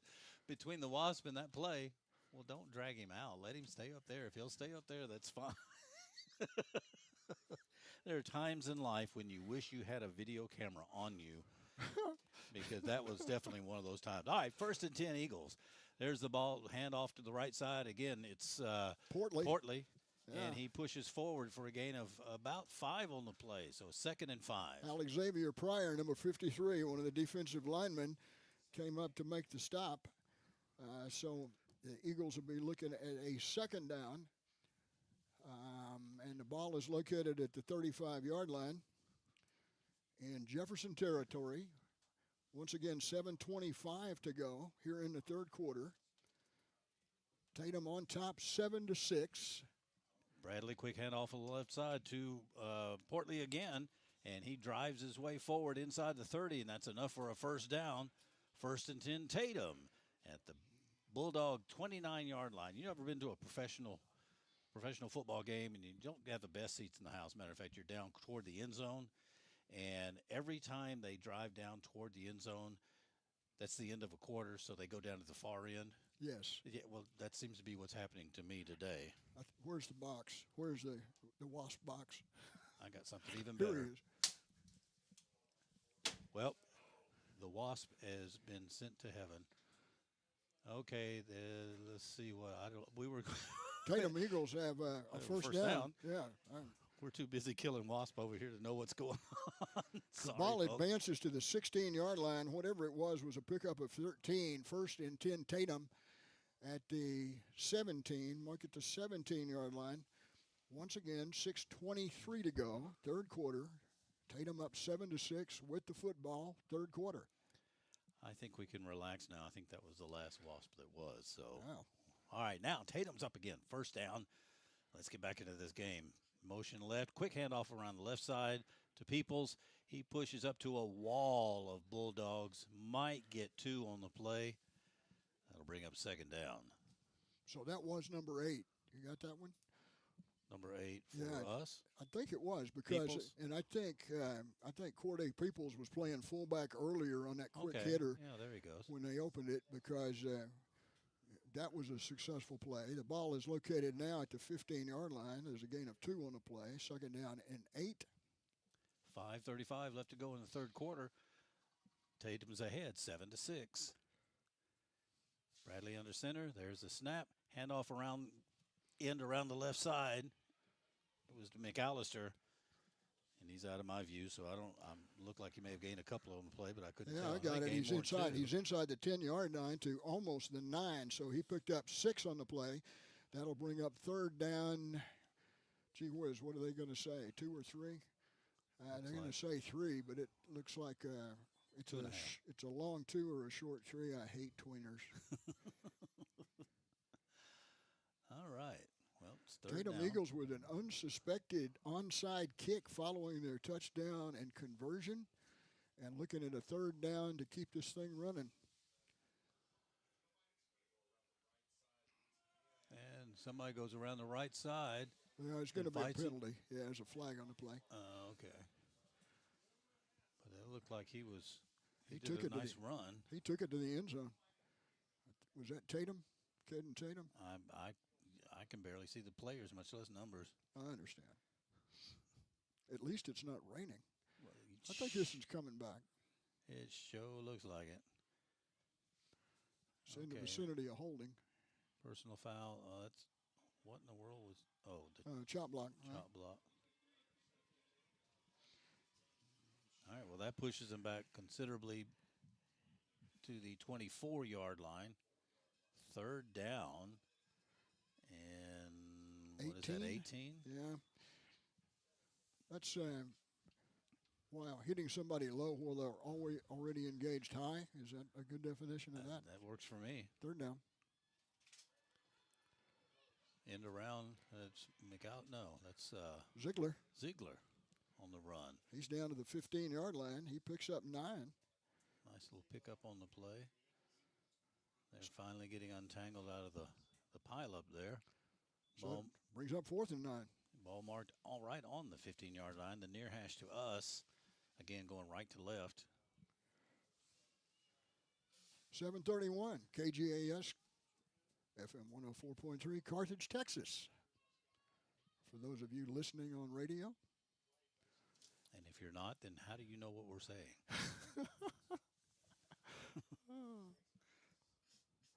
Okay. So we're going for it, 4th down and 8. Misdirection, and there's a pass. Bradley up, and they brought him down. Brought him down at the 26-yard line. Ball will go over on downs. It'll be 1st and 10, Jefferson. Coben Tomlinson with the play that time for the Bulldogs. Tomlinson coming from one of his outside, I think he's outside linebacker, and he was able to get Bradley in no man's land. They're going to mark it at the 26-yard line, and that's where Jefferson takes over 1st and 10 with 3:36 to go, third. Well, both teams are giving them all they got and all they want. So this is going to get down to the wire. You can tell no one's going to run away with this one. There's a pass on the right side. Oh, overthrown. I mean, he pulled back and tossed that one. It was intended for Chris Love, number 3, the Bulldogs. And he had a step on the defender. Had that laid in his hands, it'd have been a dog race all the way in. Oh, he would have won that race as well. I think so. Yeah. Chris Love has got a ton of speed. I was going to see if I could something like 4.6, 4.7, probably on the 40. Snap back, handoff in the backfield to number 5, Williams. He fights his way across the 35, just shy of the 40, and that'll be enough for a first down, Bulldogs. That's one of the few times tonight that Cameron Williams has been able to break free, and he is indeed quick. Runs a 4.5 40. First and 10, 38-yard line. Single receiver out left. Here comes a blitz, and they're rushing him, and his pass was incomplete. Give credit that time to Tatum's number 64, Xavier Moore. He came from his defensive end spot and was able to put pressure on Taylor as Taylor was rolling to the near side and had to get rid of it, and it was just, there was not an open window. So it brings up second down and 10. Pass was intended for number 11, Travis Gray, the Bulldogs, but it was out of his reach. And again, credit for the rush on that. Pass over the middle, and the receiver just never looked up. They weren't on the same page, as they say. No. Because he zinged that ball. It's going to be third and 10 now from the 38-yard line for the Bulldogs. They came out of an empty set that time in the backfield with wide receivers everywhere. Had Eagles spread out all over the field. That looks like what they're going to do again with a tight end and a flanker left and slot right, one in the backfield. Go long pass down the middle. Oh, and he caught it. Unbelievable. Wow. It's Chris Love, number 3 for the Bulldogs, catches the ball inside the 25-yard line. So it'll be first and 10. They're going to give him the 24.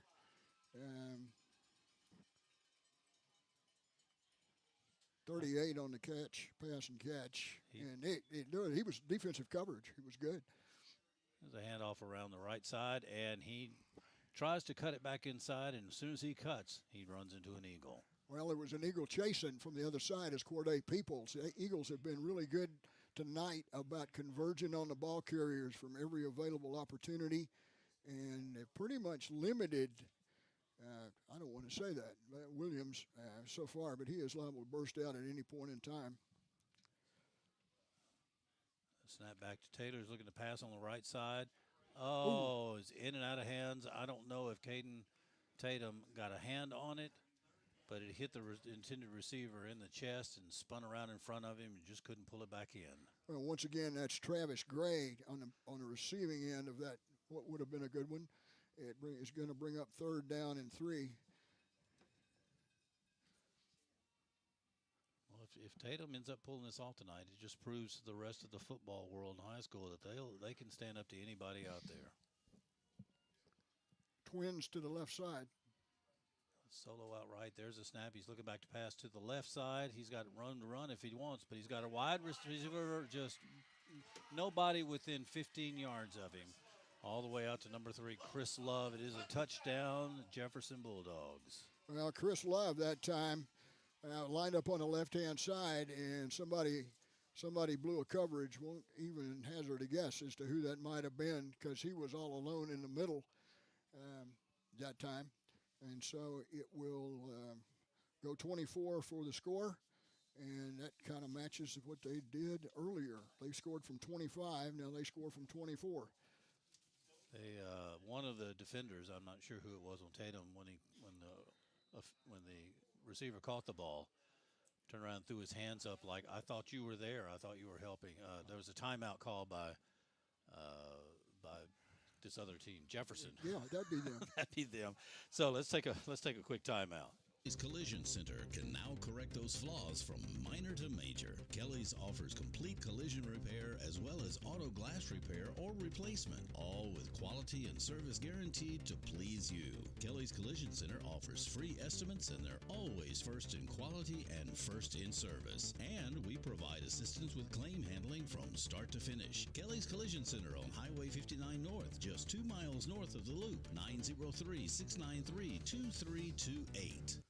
Well, we are sharing the press box with several Jefferson Bulldogs representatives, and a couple of them came over to show me their jackets, pointing out we are the Jefferson Bulldogs, in case you forget again. Trust me, I need all the help I can get. Elysian Fields is just down the road. Yeah. All right, here they go. They're going to go for 2 for their extra point. Let's see what happens. Snap back number 2. He's looking to pass on the right side. He's got a man open, and it's knocked down by, looks like Caden Tatum. Caden Tatum was there. So the point after is no good. So that leaves the score at 12-7. Bulldogs ahead with 2:19 left to go in the third quarter. I said false start.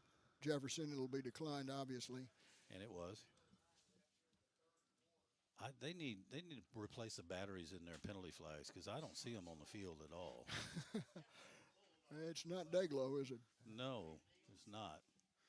All right, well, I tell you what, while they are getting things straightened out on the field, let's take another quick break. When you need a tow, you need to know Garrett's Wrecker Service. Call 903-693-5782. Fully insured, offering local and long-distance towing. They respond 24 hours a day, 7 days a week, 365 days out of the year. Whether it's light, medium, or heavy-duty towing, you need Garrett's Wrecker Service. Don't just call anyone. Call the one who knows. Garrett's Wrecker Service. That number again, 903-693-5782. I don't know why I have such a problem. Remember, I'm in Jefferson. They have a place, I don't know if you've ever heard of it, Robert, called Kitts, Kitts. And they make sandwiches. And for bread, they use cornbread. Oh, now, wow. I know that sounds weird, and it crumble in there, but it doesn't. And they are so good. Not that I'm doing an advertisement for Kit's Cornbread Kitchen, but, man, they are good. All right, Jefferson's kicking off as a low kick. Bounced off of one of Tatum's players, but he covers it up. It looked like that was Grant Adcock, number 4, who covered it up. So Tatum actually gets the ball in decent position. It'll be 1st and 10 at the Eagle 38. Still waiting on all the referees. We're still waiting to for the Tyler guys to spot the ball. A lot of fans may not know that there's a real shortage of officials. And if you have ever hankered to be an official, there may be a spot available for you in East Texas. It particularly affects Thursday night games, but a lot of games having to be scheduled on Thursday night with varsity teams. Snap back to Bradley, handoff to Portley again, and he literally fights his way up to the 45-yard line. He should have been tackled back at the 40, but he was able to work his way up 5 additional yards. That brings up 2nd down and 3. Let's see if the Eagles can respond here. Carlos Hernandez checks into the ball game for Tatum as Bradley looks to the sideline to get his signals. 1:34 left to go in the third quarter. 12-7 Bulldogs. There's the snap. Quick handoff up the middle. He's not going anywhere. 28, Cornell Nunn. Once again, one of the scholarship opportunity players for Jefferson. Wants to go into kinesiology after high school. But he brings him down after he actually will gain a yard. So it's going to be 3rd down and real short for Tatum at about the 40, between the 45 and 46. And that was Portley, I believe, on that carry. So right. Here we go. 3rd down. Let's see what they have for this. There's the snap. Bradley almost handed it off, but took it back out of his gut, decided to take it around the right side, picked up a yard, and that's it. So it's going to bring up 4th down. 4th down at the 46 and a half. So we'll see what they're going to do with this. Bradley was one of the Tatum linemen kind of grabbed hold of Bradley, trying to pull him forward. It was not successful, and there's no flag, but it's going to be right at the 47, so it's going to be 4th down and longer than a yard. And they're going for it. So here we go. Let's see what this happens. There's a handoff. Oh, he was almost free. That was Portley almost got up to it, but he came up a yard short. Does not make the first down, so ball will go over on downs. It'll be 1st and 10. Bulldogs at the Eagle 47-yard line. Tatum sent Demarion Talbert in the ball game, who was running at a fullback position, and he followed him, but they weren't able to get any kind of penetration on Jefferson's defensive left side. Jefferson did an outstanding job of clogging it up and then getting to Portley before he could gain anything. And so they will take over at the 47-yard line. 1st and 10 Bulldogs. They lead 12-7 with 6 seconds left to go here in the third.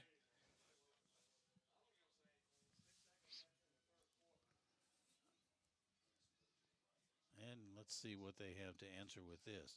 Quick handoff up the middle to number 5. He fights his way down inside the 40, close to another first down, but that will be the end of the third quarter. When we resume, it'll be 2nd down and 1 at the Eagle 38-yard line. Score right now, Jefferson Bulldogs 12, Tatum Eagles 7. We'll be back right after these words. In making important decisions, it's reassuring to count on people you know. First State Bank and Trust Company is that group of people offering home loans or everyday depository needs. First State Bank and Trust is recognized as being among the most reliable, strongest banks as determined by our nation's leading bank rating firm, Bauer Financial Incorporated. It's a 5-star rated bank of people you know, always innovating for your changing financial needs. Member FDIC Equal Housing Lender, First State Bank and Trust. All right, we're starting the fourth quarter of this game, which has turned out to be a game I don't think anybody was expecting.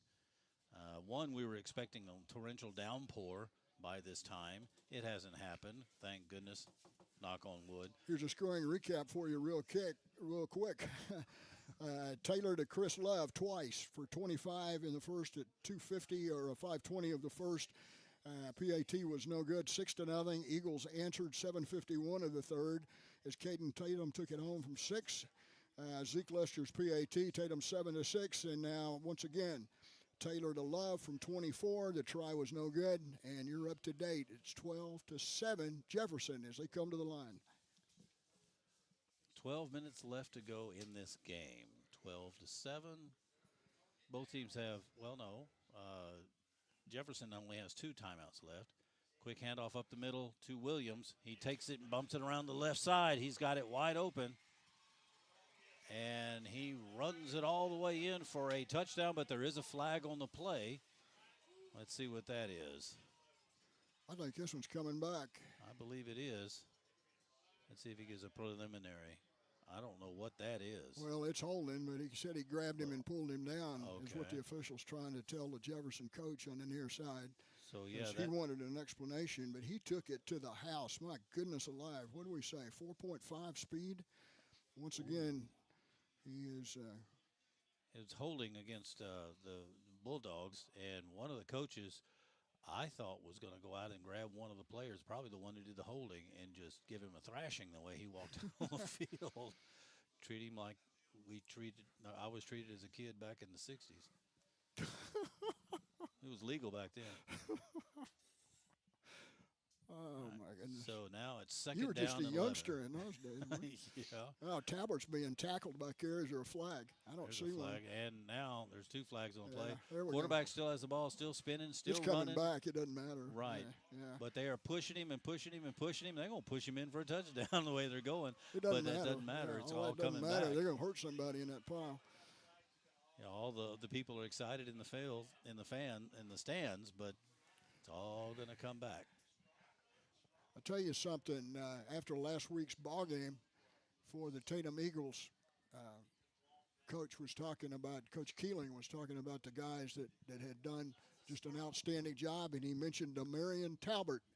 Demarion Talbert had a number of tackles and tackles for loss, and they're going to call a chop block this time against Jefferson. And that's not holding. That takes them back 15, doesn't it? I believe so. That chop block. And so that'll march them back. They were looking at a 2nd and 11 from the 48. And so they're going to take it back to the 37. They're back in their own end of the field at the 37-yard line, second down. And 12, about 20 yards. No. Let's see. Well, the line to make is the 37-yard line. And so you got 13 there, and 16, we're at the 36. 26. Yeah, you got 14. So 27. There's a snap back. Quarterback's keeping it. Now he's going to throw it out of bounds. That was thrown away. So that'll bring up third and a cross-country trip. Yeah, Taylor had nobody that time, and he just lofted it out of bounds. Let's see if my math was correct here before I get a phone call from an upset algebra teacher, math teacher. They have me on speed dial. You just don't know. No. So it's fourth down. No, third down. I'm sorry. Third my bad. down. Third long, down. Long. They say 32. I think third and 32 is what they say. There's third the snap. 20. He's back for the pass. Third and 25 is what they say. Scrambling out to the right side. Now he throws it short, and it's blocked, knocked down by Grayson Lee, number 12 of the Eagles. Grayson Lee just made an unbelievable play that time. And put this in context for you. You might remember last week, who was it? Quincy Davis that knocked one down and caught it and took it to the end zone for the Eagles. So this is going to bring up a fourth down. So I think that pass surprised Grayson. Otherwise, he could have caught it and run it in. I think he was shocked that it was that low. Well, there was a receiver in the area, and they were really close. And there was a chance to get it to. If he had, he might have gotten some good yardage. Fourth down punt. There's a decent punt. It's fair catch called at the 30-yard line of the Eagles, that's where it'll be. Bradley was back for the reception. The ball spotted on the 30-yard line. It'll be 1st and 10 for the Eagles when we come back. We've got 11:08 left to go in the rest of the game. You can trust the qualified staff at Hudson Financial Group to help you build the right policy that's created just for the needs of your farm or ranch. Randy and his team recognize the importance of the farm and ranch community in Panola County. They understand how much your property means to you and your family and the hard work it requires to maintain. Give them a call at 903-693-7874, or better yet, stop by and see them at 1519 West Panola in Carthage. The Hudson Financial Group can help you customize the coverage you need. And now we're back. There's the snap. Bradley kept the ball around the left side. Pushes forward for about gain of 4 yards on the play. Second down and 6 for the Eagles. It was a pretty nifty play as he faked the handoff to running back going between left guard and left tackle and then followed him. He had a blocker there, so it's able to pick up about 4 yards. So it's going to be called second down and 6, once again from the 34-yard line. Clock runs. We're at 10:39 in the fourth quarter. 12-7. They come to the line, quick snap, quick handoff along the left side, and maybe a gain of a yard on the play. That'll bring up third down for the Eagles. Once again, Portley. Yeah. Portley's been the man tonight. Yeah, he has. I think both teams learned a little something during the halftime and taught them. Coaches taught them, and things have changed a little bit. But the Eagles are still holding tough. Well, you pretty much throw out the record books when these teams get Absolutely. together historically. End around the right side to Caden Tatum, number 6. He pushes forward down to the 41-yard line. That is enough for a first down, Eagles. And then Caden was going to help the guy up that tackled him defensively. Tyler McCurry was number 19 in on that play. But once again, a nice run that time by Caden Tatum, who has not had a whole lot of success on the outside, but he's able to advance to the 41-yard line and gain a 7, 1st and 10, Eagles. Yeah, they've run that play a few times, and he's more than not caught in the backfield. So he was able to push forward on that one to get us a first down. So 1st and 10 at the 41. Here's Bradley under center. Up, quick handoff. He fumbles the ball. It's still loose on the ground, and it looks like from this vantage point Jefferson got it. And the referees say, yeah, Jefferson's got the ball. So it'll be 1st and 10 Jefferson at the Eagle 43-yard line. I think Dale Brown came up with that one. But the ball is going to be lost. And Jefferson will take over in really good field position at the 44-yard line. So let's see if the Tatum Eagles can respond here. 9:25. We said the score lately. It's Jefferson 12-7. It's a lot closer than a lot of people anticipated. Absolutely. Let's see if the defense can step up. Let's not get this into the fourth quarter, we're worn out kind of scenario. But then Tatum defense hasn't been on the field a whole lot this game, so they shouldn't be worn out. All right, Bulldogs are at the line of scrimmage, quarterback in the back. Quick handoff to number 5. He's got a hole, but he's still brought down, but he may have made enough for the first down, or he's just shy of it. Talbot really wanted to grab him right there in the middle, but the offensive lineman had a hold of him, and there's no penalty involved in it, so he picks up 10. And that's a first down, but they can't get the chains to move. That's an official timeout to get them to move the chains. Nice run that time by Cameron Williams. Yeah. 5'10" senior. And let's see if we can stop him here. Basically the same play, except now he bumps it to the left and the outside, and he's pushing down inside the 25, down to about the 23. It's probably or very close to another first down. We'll have to wait and see. Cameron will come out for a play, and Dale Brown goes in at running back. They mark it at the 24, so it's second down and 1 now for the Bulldogs. 8:30 to go in the game. 12-7. Bulldogs are ahead. Man in motion, snap back, fake to all of them. The quarterback keeper up the middle, and he's got enough for a first down, but not by much, maybe 3 yards, 2 yards. Kennington Harrison defensively for Tatum in on the play. Harrison's playing an in position, and they've been playing a 4-man defensive front. Clock runs here, 1st and 10. Jefferson knocking on the door. Williams back in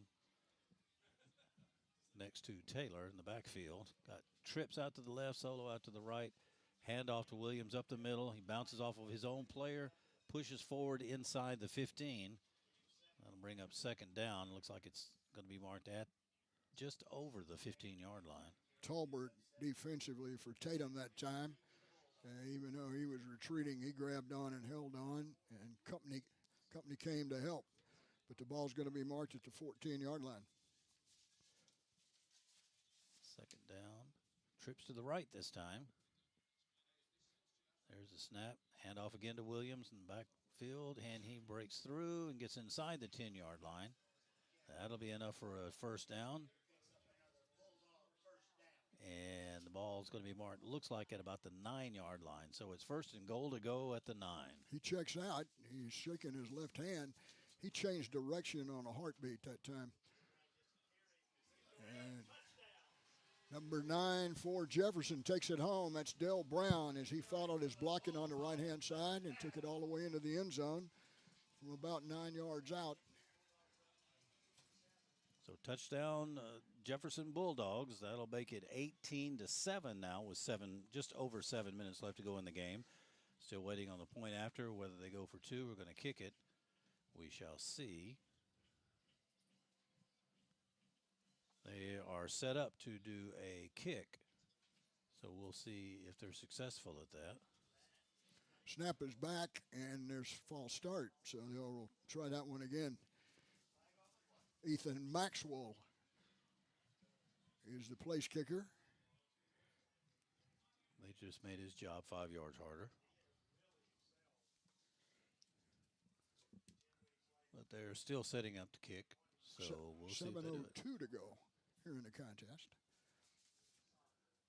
Now they're all set. There's the snap, a little high, but they get it down. He kicks it, and it is no good. Maxwell's PAT goes wide left. 7:02 left to go in the ball game. You got a new score. Jefferson 18, Tatum 7. We'll be right back right after this brief timeout. Stay tuned for more. Our lot is busting at the seam with new and pre-owned inventory.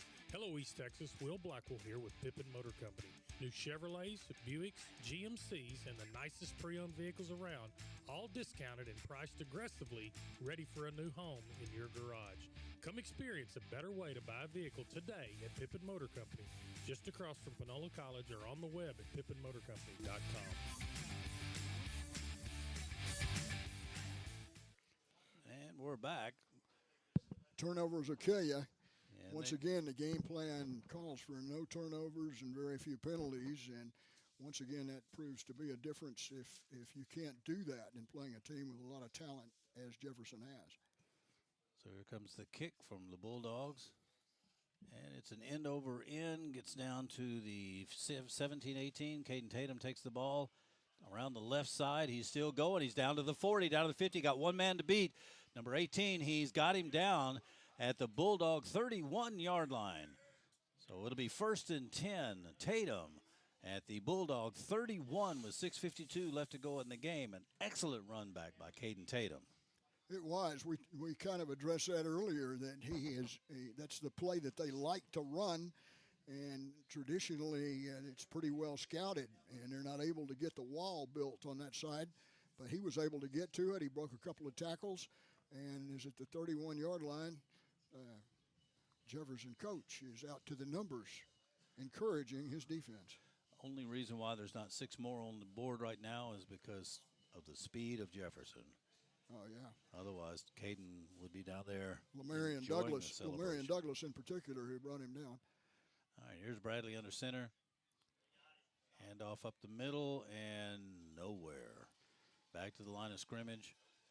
Well, their defense in the middle draw a lot better than they have in prior quarters. They were right at the mesh point between the quarterback and the running back. I think that might have contributed to the mix-up earlier where there was a fumble in the middle. But the Eagles come up short and actually got back to the line of scrimmage. It'll be 2nd down and 10 to go from the 31-yard line. 6:15 left to go in the game, 18-7.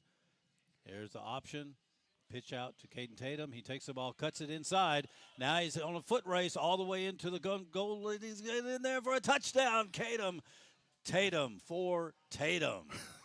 Boy, that's hard to say. There's a lot of Tatums in there, aren't there? He takes it 31 yards. He caught the pitch on the outside and was able to sweep the outside, cut back to the middle of the field. If you're watching this on video, you saw it, and was able to outrun the defensive guys and takes it to the house from 31 with the point after to come. 6:02 left in the game. It's 18-13 right now with a point after attempt, as he said, ready to well, there's a timeout called. Tatum, they may be thinking about going for 2. Well, this is one of those things where you look at the script, isn't it? 13. Well, and if you go for 2 and you make it, you're a field goal away from a tie. Right. So that might be what the card shows. I've never actually seen one of those cards. They may not actually even exist. It may just be a myth. We'll probably laminated something. Kind of like these official cards that we get. Yeah. So it's probably so. Now we got that cleared up. Any other worldly problems you want us to fix? Well, as a matter of fact, I have a list, and no. Oh, Lord, when play resumes, we're going for the point after. Yeah. Here they come. Looks like half of the sidelines is coming in. Is that only 11 players? No, well, it's only 11. Okay. Once again, this is both teams headed to the playoffs, depending on the outcome of other games in the matching district, for next week's by-district clash. They're going for it. They are. And the officials are saying something, that the defensive coordinator comes out and yells something to the defensive guys. Okay, Bradley under center. There's the snap. Fake handoff. Looking to pass to the right, all by his lonesome, and he dropped it. I don't even know who he was and wouldn't say his name if I did. My goodness alive. That's one of those out to practice early kind of deals. And the try for 2, it was a great play. It was Bradley did a great job of concealing the ball. And somebody slipped away in left-hand side of the end zone. And the result is the try is no good. That's what causes coaches to have ulcers right there. So 6:02 remaining in this one, but it's a ball game. 18-13 is the score. So we got a 5-point difference. Tatum will be kicking off to Jefferson with just a hair over 6 minutes left. So it's anybody's ball game right now. I haven't seen either team give up or act like they could be taken advantage of. So this could go either way. This is a really good game, if I could speculate right now, even before the ending of this one. Both teams have played well. The coaches will talk about the good things they did and the things they want to improve before the playoffs begin next week. There's the kick, high end over end down to the 14-yard line. Bobbled at the reception, but snatched up and brought down. The runners brought down at the 23-yard line. So Jefferson will take over 1st and 10 at their own 23. Martinez did an outstanding job on that play in spite of the fact that he was held right there at the point of the tackle, and he was able to fight that off and bring down the defender. So 1st and 10, Jefferson. They're going right to left here in the fourth quarter. The ball at the 23-yard line. They lead in the ball game, 18-13, 5:57 to go. So obviously, if you're a Tatum fan, you're thinking defense. You have to hold them or get a takeaway and then go and score. Here's the snap. Hand off to Williams again. And he is brought down. Looks like he may have lost at least a yard on that one. Defensively, Corday Peoples in there, coming in from a linebacker spot unless he replaced one of the guys up front. And I don't think I have that one. But Peoples is the one that came in there with a great play and brought him down. Once again, Eagles going to a 4-man defensive front, and it's been fairly successful against Jefferson. Coaches watching this on Huddle might want to try some of this in the future. 2nd down.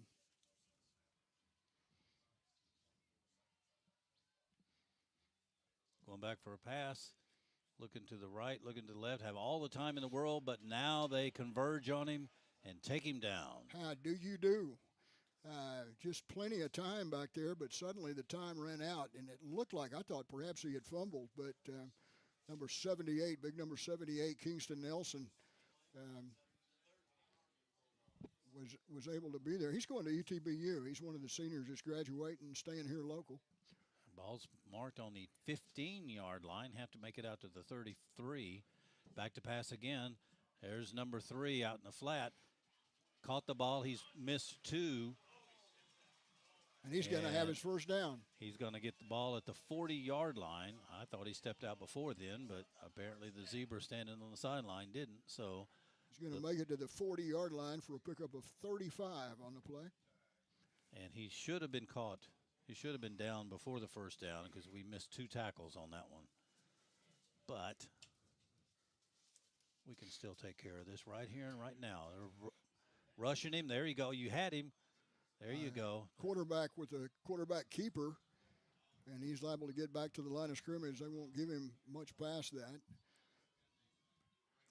We did a blitz on that, and I didn't catch the number of the person who blitzed, but they forced him back inside on the run and then was able to come up behind and grab him and stop him. Mike Harrison was the guy. He lines up at the outside. We're doing the same thing again. And got him. Oh, come on. The 3 people hit him and knocked him down, but not enough to get him down. Once again, we're talking about number 5, Cameron Williams. And Cameron Williams doesn't show to be that big a guy. 160, 170, something like that, maybe a little bit heavier. Timeout call by Tatum on that. I'm sorry, 4:02 to go. 3rd down and 8 to go. That's why the timeout. And Peoples was real slow getting up that time, so hopefully he'll just be able to walk that off. Once again, Peoples back. This is the first game he's back since an injury kept him out for maybe a month. But big play coming up for Tatum. Would not anticipate they would go for it here. I'd look for it. If I was calling a play here, I'd try to go with the quarterback to number 2 to number 3, Love, because that's been successful all night. That's produced 2 of their 3 touchdowns. So we'll see right now. Well, Peoples is back in the backfield of the defense, so obviously he walked off whatever that was. Got trips out to the left, Solo out to the right, shotgun in the back with looks like possibly Williams to his right. I'm going to assume that's who that is. That's usually who that is. Here's the snap. He's going back for a pass. He's looking to the left for a quick screen. Number 3's got the ball, but they drop him at the 46-yard line. Not enough for a first down. That'll be 4th down now for the Bulldogs. And looks like they're going to punt. At least that's all indications. 4th down and a long 4. Don't draw them offside. Don't let them draw you offside, Tatum. I was told that Smith was not going to be playing. He was injured, but we sure have a number 7 out there playing cornerback on the near side. Tatum does. 4th down. There's the punt. Squirrely end over end goes out of my point of view. Out of bounds at looks like maybe the 25. Yeah.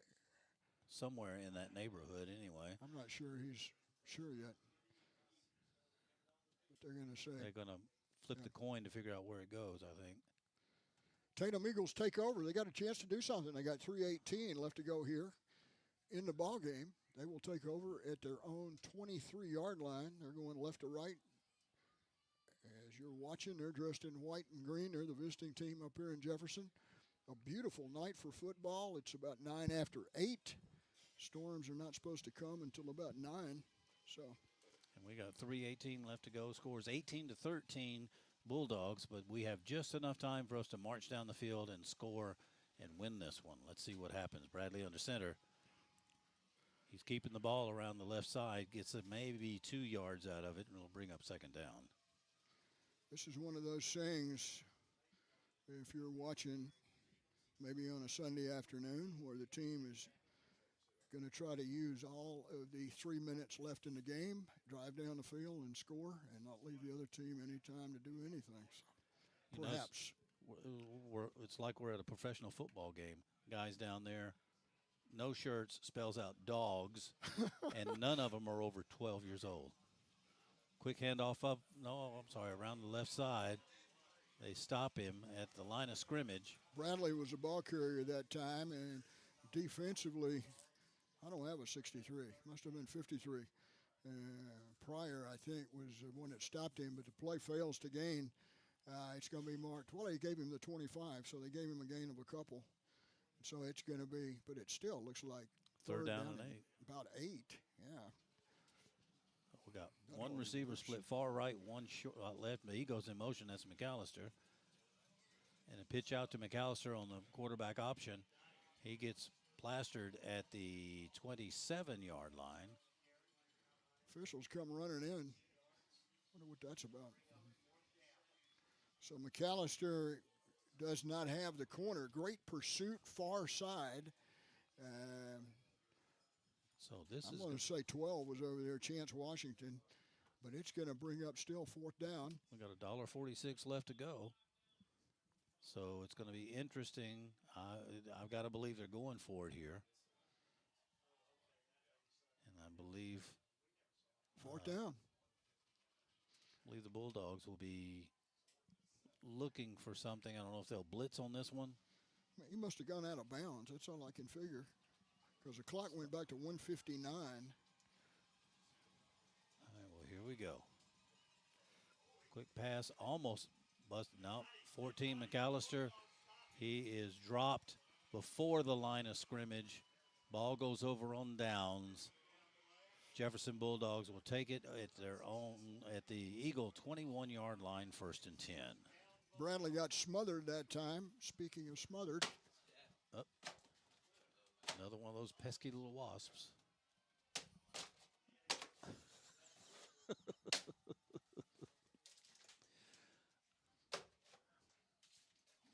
We are filling wasp heaven tonight. So play resumes. It'll be 1st and 10 Jefferson Bulldogs at the 21-yard line with 1:53 left to go. Score is Jefferson 18, Tatum 13. Even if Tatum doesn't win this game, they can leave here with their heads held high. Yeah, they made some mistakes, but bad gosh, they went up against a tough team, and they showed that they can handle it. It took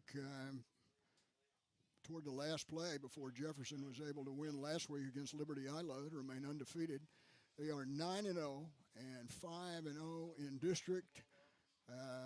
Handoff goes into the middle to Williams for a short gain, and Tatum takes a timeout, but he is going to gain down to the 16-yard line.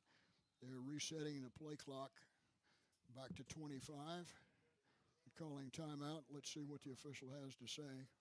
Not that we can hear him. Number 57 lost his helmet, so he had to come out for that play. But now there's a timeout. He may be able to go back in.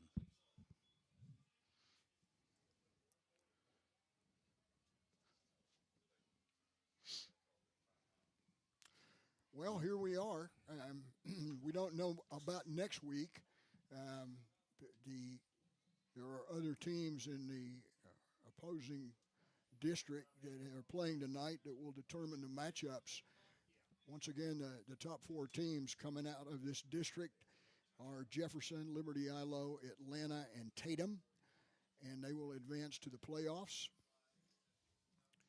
And that will be next week, and when that is known, it will be on all sorts of social media locations. Absolutely. Tune in to 104.3 FM. KGAS will definitely let you know the scheduling for all of that. And after this is all over, be sure and stay tuned to 104.3 FM and hear the scoreboard show with Jason Wade every Friday night through the season. He'll give you the update on all the games tonight from 6A all the way down to 1A. 3 receivers to the left-hand side. The handoff goes to Williams in the middle.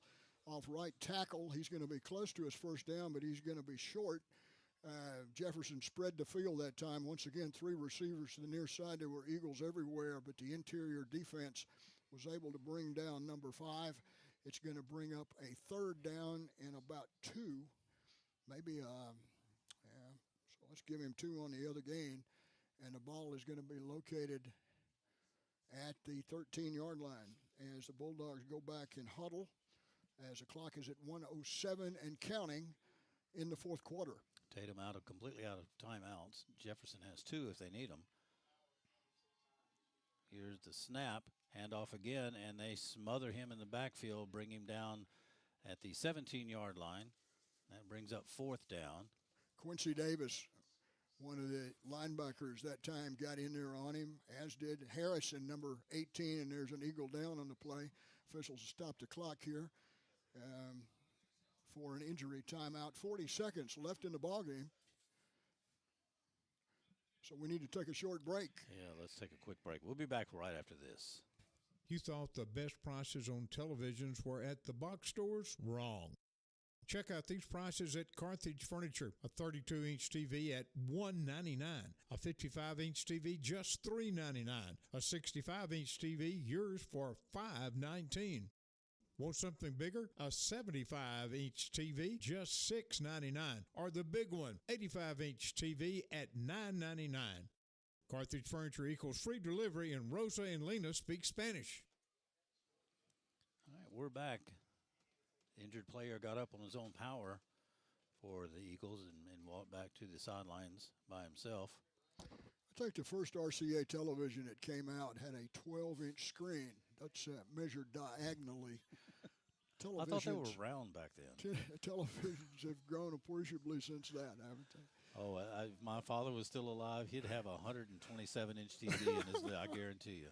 He was one of the first to buy one of those big box projection TV things. Oh, my goodness alive. Yeah. Oh, yeah. Sit there and watch the Cowboys while he snored. 18-13 is the score. 30 seconds left in the 4th quarter. This is where we are. 4th down, and the ball is at the 16-yard line. The line to make is the 12, and they started the clock. There's a 3-second differential between the game clock and the play clock. Jefferson comes out, and do they have to run a play? Yeah, they've got 3 seconds different. So all they have to do is drop to the knee. But they're spread up with trips on the right. He's back in the shotgun. And he's going to keep the ball and go around. He's going to drop down. And that's the end of the game. No, we got 1 second left. The clock stops with 1 second left. Was that 4th down? Yeah, that was 4th down. Okay, so yeah, we've got if they if they do it, yeah, we've got 1 second to. Oh man, you talk about something that would be just. Oh, I guarantee the Bulldogs are going to have somebody back on their Bulldog 30-yard line. Well, let's see what happens here. Quite frankly, I'm not sure what the high school rules are regarding this, whether the ball is set for play and they roll the clock. I think it's on the snap when a change are moved like that. I think it is too. So we'll see. 1 play left in the game. First and 10, Tatum. Bulldogs at 18, the Eagles at 13. 1 second left to go in the game. It all comes down to this last play. And Bulldogs only have people back to the 40. The ball's on the 22-yard line of Tatum, and they only have them as deep on the Bulldog side to their own 40-yard line, the Eagles' 40-yard line. So what are we waiting for? I'm not exactly sure. All right. They put 4 seconds back on the clock. They sure did. Hey. That just means 3 more seconds to run out the clock. So here comes the snap. There it is. Little rush. Oh. What in the world? Did somebody call timeout? I don't know if they call timeout or I don't see a flag. The clock did not start. They must have called a timeout because I don't see any indication. Still waiting. Well, isn't that fascinating? I'll tell you what, these officials, the last few games, they've not been bad. They've just kept us on our toes. Yeah, they have. You say, what, because part of the thing is our isolation and not being able to understand what they're trying to communicate. And obviously, we're not privy to that. I can't think of a game that I've been involved with in calling for Tatum this year where the officiating has been bad. Oh, no. There's been some stuff I didn't understand, but I don't recall any flagrant bad calls. Well, here we go. It's first and 78. First down and 78 yards to go to win the ball game with 4 seconds remaining. That's all it takes, guys, just 78 yards. What do you call? Quarterback sneak. I think they should lay down a bunt. Yeah. So you got receivers. I think you're going to need a driver spread out from here to Elysian Fields. There's the snap. Quick pass around the right side. Now they're going to start doing this pitch back to the guy around him. Now somebody comes, there goes the ball. And they're going to run this one. That was a forward lateral. But I think it was. The ball's going to roll out of bounds, and that'll be it. That'll be it regardless. Tatum got the ball to the 36-yard line on that play, and we were just going, ooh and ah, look, he's going to throw it. And we didn't give a single name. I think originally it was completed to Luke Ziegler. Ziegler then tossed back, and one of the linemen, I think it was, it was big number 70. I'm not sure who had the ball. One of them, yeah. And he had the ball. But they played their hearts out tonight, and both teams did. And that's it from Jefferson as the clock has been turned off. And that's the ball game. All right, well, let's break away for a commercial. Then do you want to give a quick wrap? Sure. When it's over? All right, let's go to one more sponsor for us, and we'll be right back. Farmers State Bank, a name that you know and can depend on. We're your neighbors and community partners. We're committed to meeting your financial needs by providing banking solutions for your mortgage, commercial, or personal loans. With 118 years of service to our community, we're part of your local rodeos, 4-H, and festivals. We want you to know that we're here for you. Visit us at fsbctx.bank or come see us today. Farmers State Bank, improving lives and fulfilling dreams. Member FDIC, Equal Housing Lender. All right, Mr. Galloway, what have you got? Well, here's a Beguile score. us with your knowledge here. Here's a scoring by quarters for Tatum, 0-0, 7 and 6 for 13. For Jefferson, 0-6, 6 and 6 for 18. The Jefferson Bulldogs defeated the Tatum Eagles on Friday night. Jefferson remains undefeated at 10-0 and 6-0 in district play. And they come out number 1 in the district. The scoring started with 5:22 go in the second quarter as Taylor completed a pass to Chris Love from 25 yards away. The try for 2 was no good. The Eagles will answer as Caden Tatum took it home from 5. Zeke Lester's PAT put the Eagles up 7:51 of the third by a score of 7-6. Once again for Jefferson, Taylor to Love, this time from 24. The try for two was no good. At 2:09 to go of the third, Jefferson 12-7. And then the one that put it away at 7:02 of the fourth, following a Tatum turnover, Dell Brown took it 9 yards for the touchdown for Jefferson. Again, the PAT was no good, 18-7. The Tatum Eagles would answer as once again, Caden Tatum will go 31 yards for the touchdown, and the try for two is no good. And there you have your final. The Tatum Eagles for the season will fall to 6-4.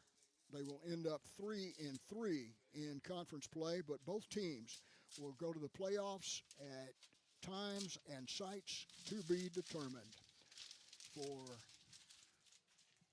You got one more for you? You got one more thing you want to do? Well, just to wrap it all up, we shot ourselves in the foot a little bit tonight with penalties. Yeah. Had one turnover? Yeah. Well, that turnover hurt. Hurt considerably. Yeah. But still, all in all, that was a heck of a game for both of us.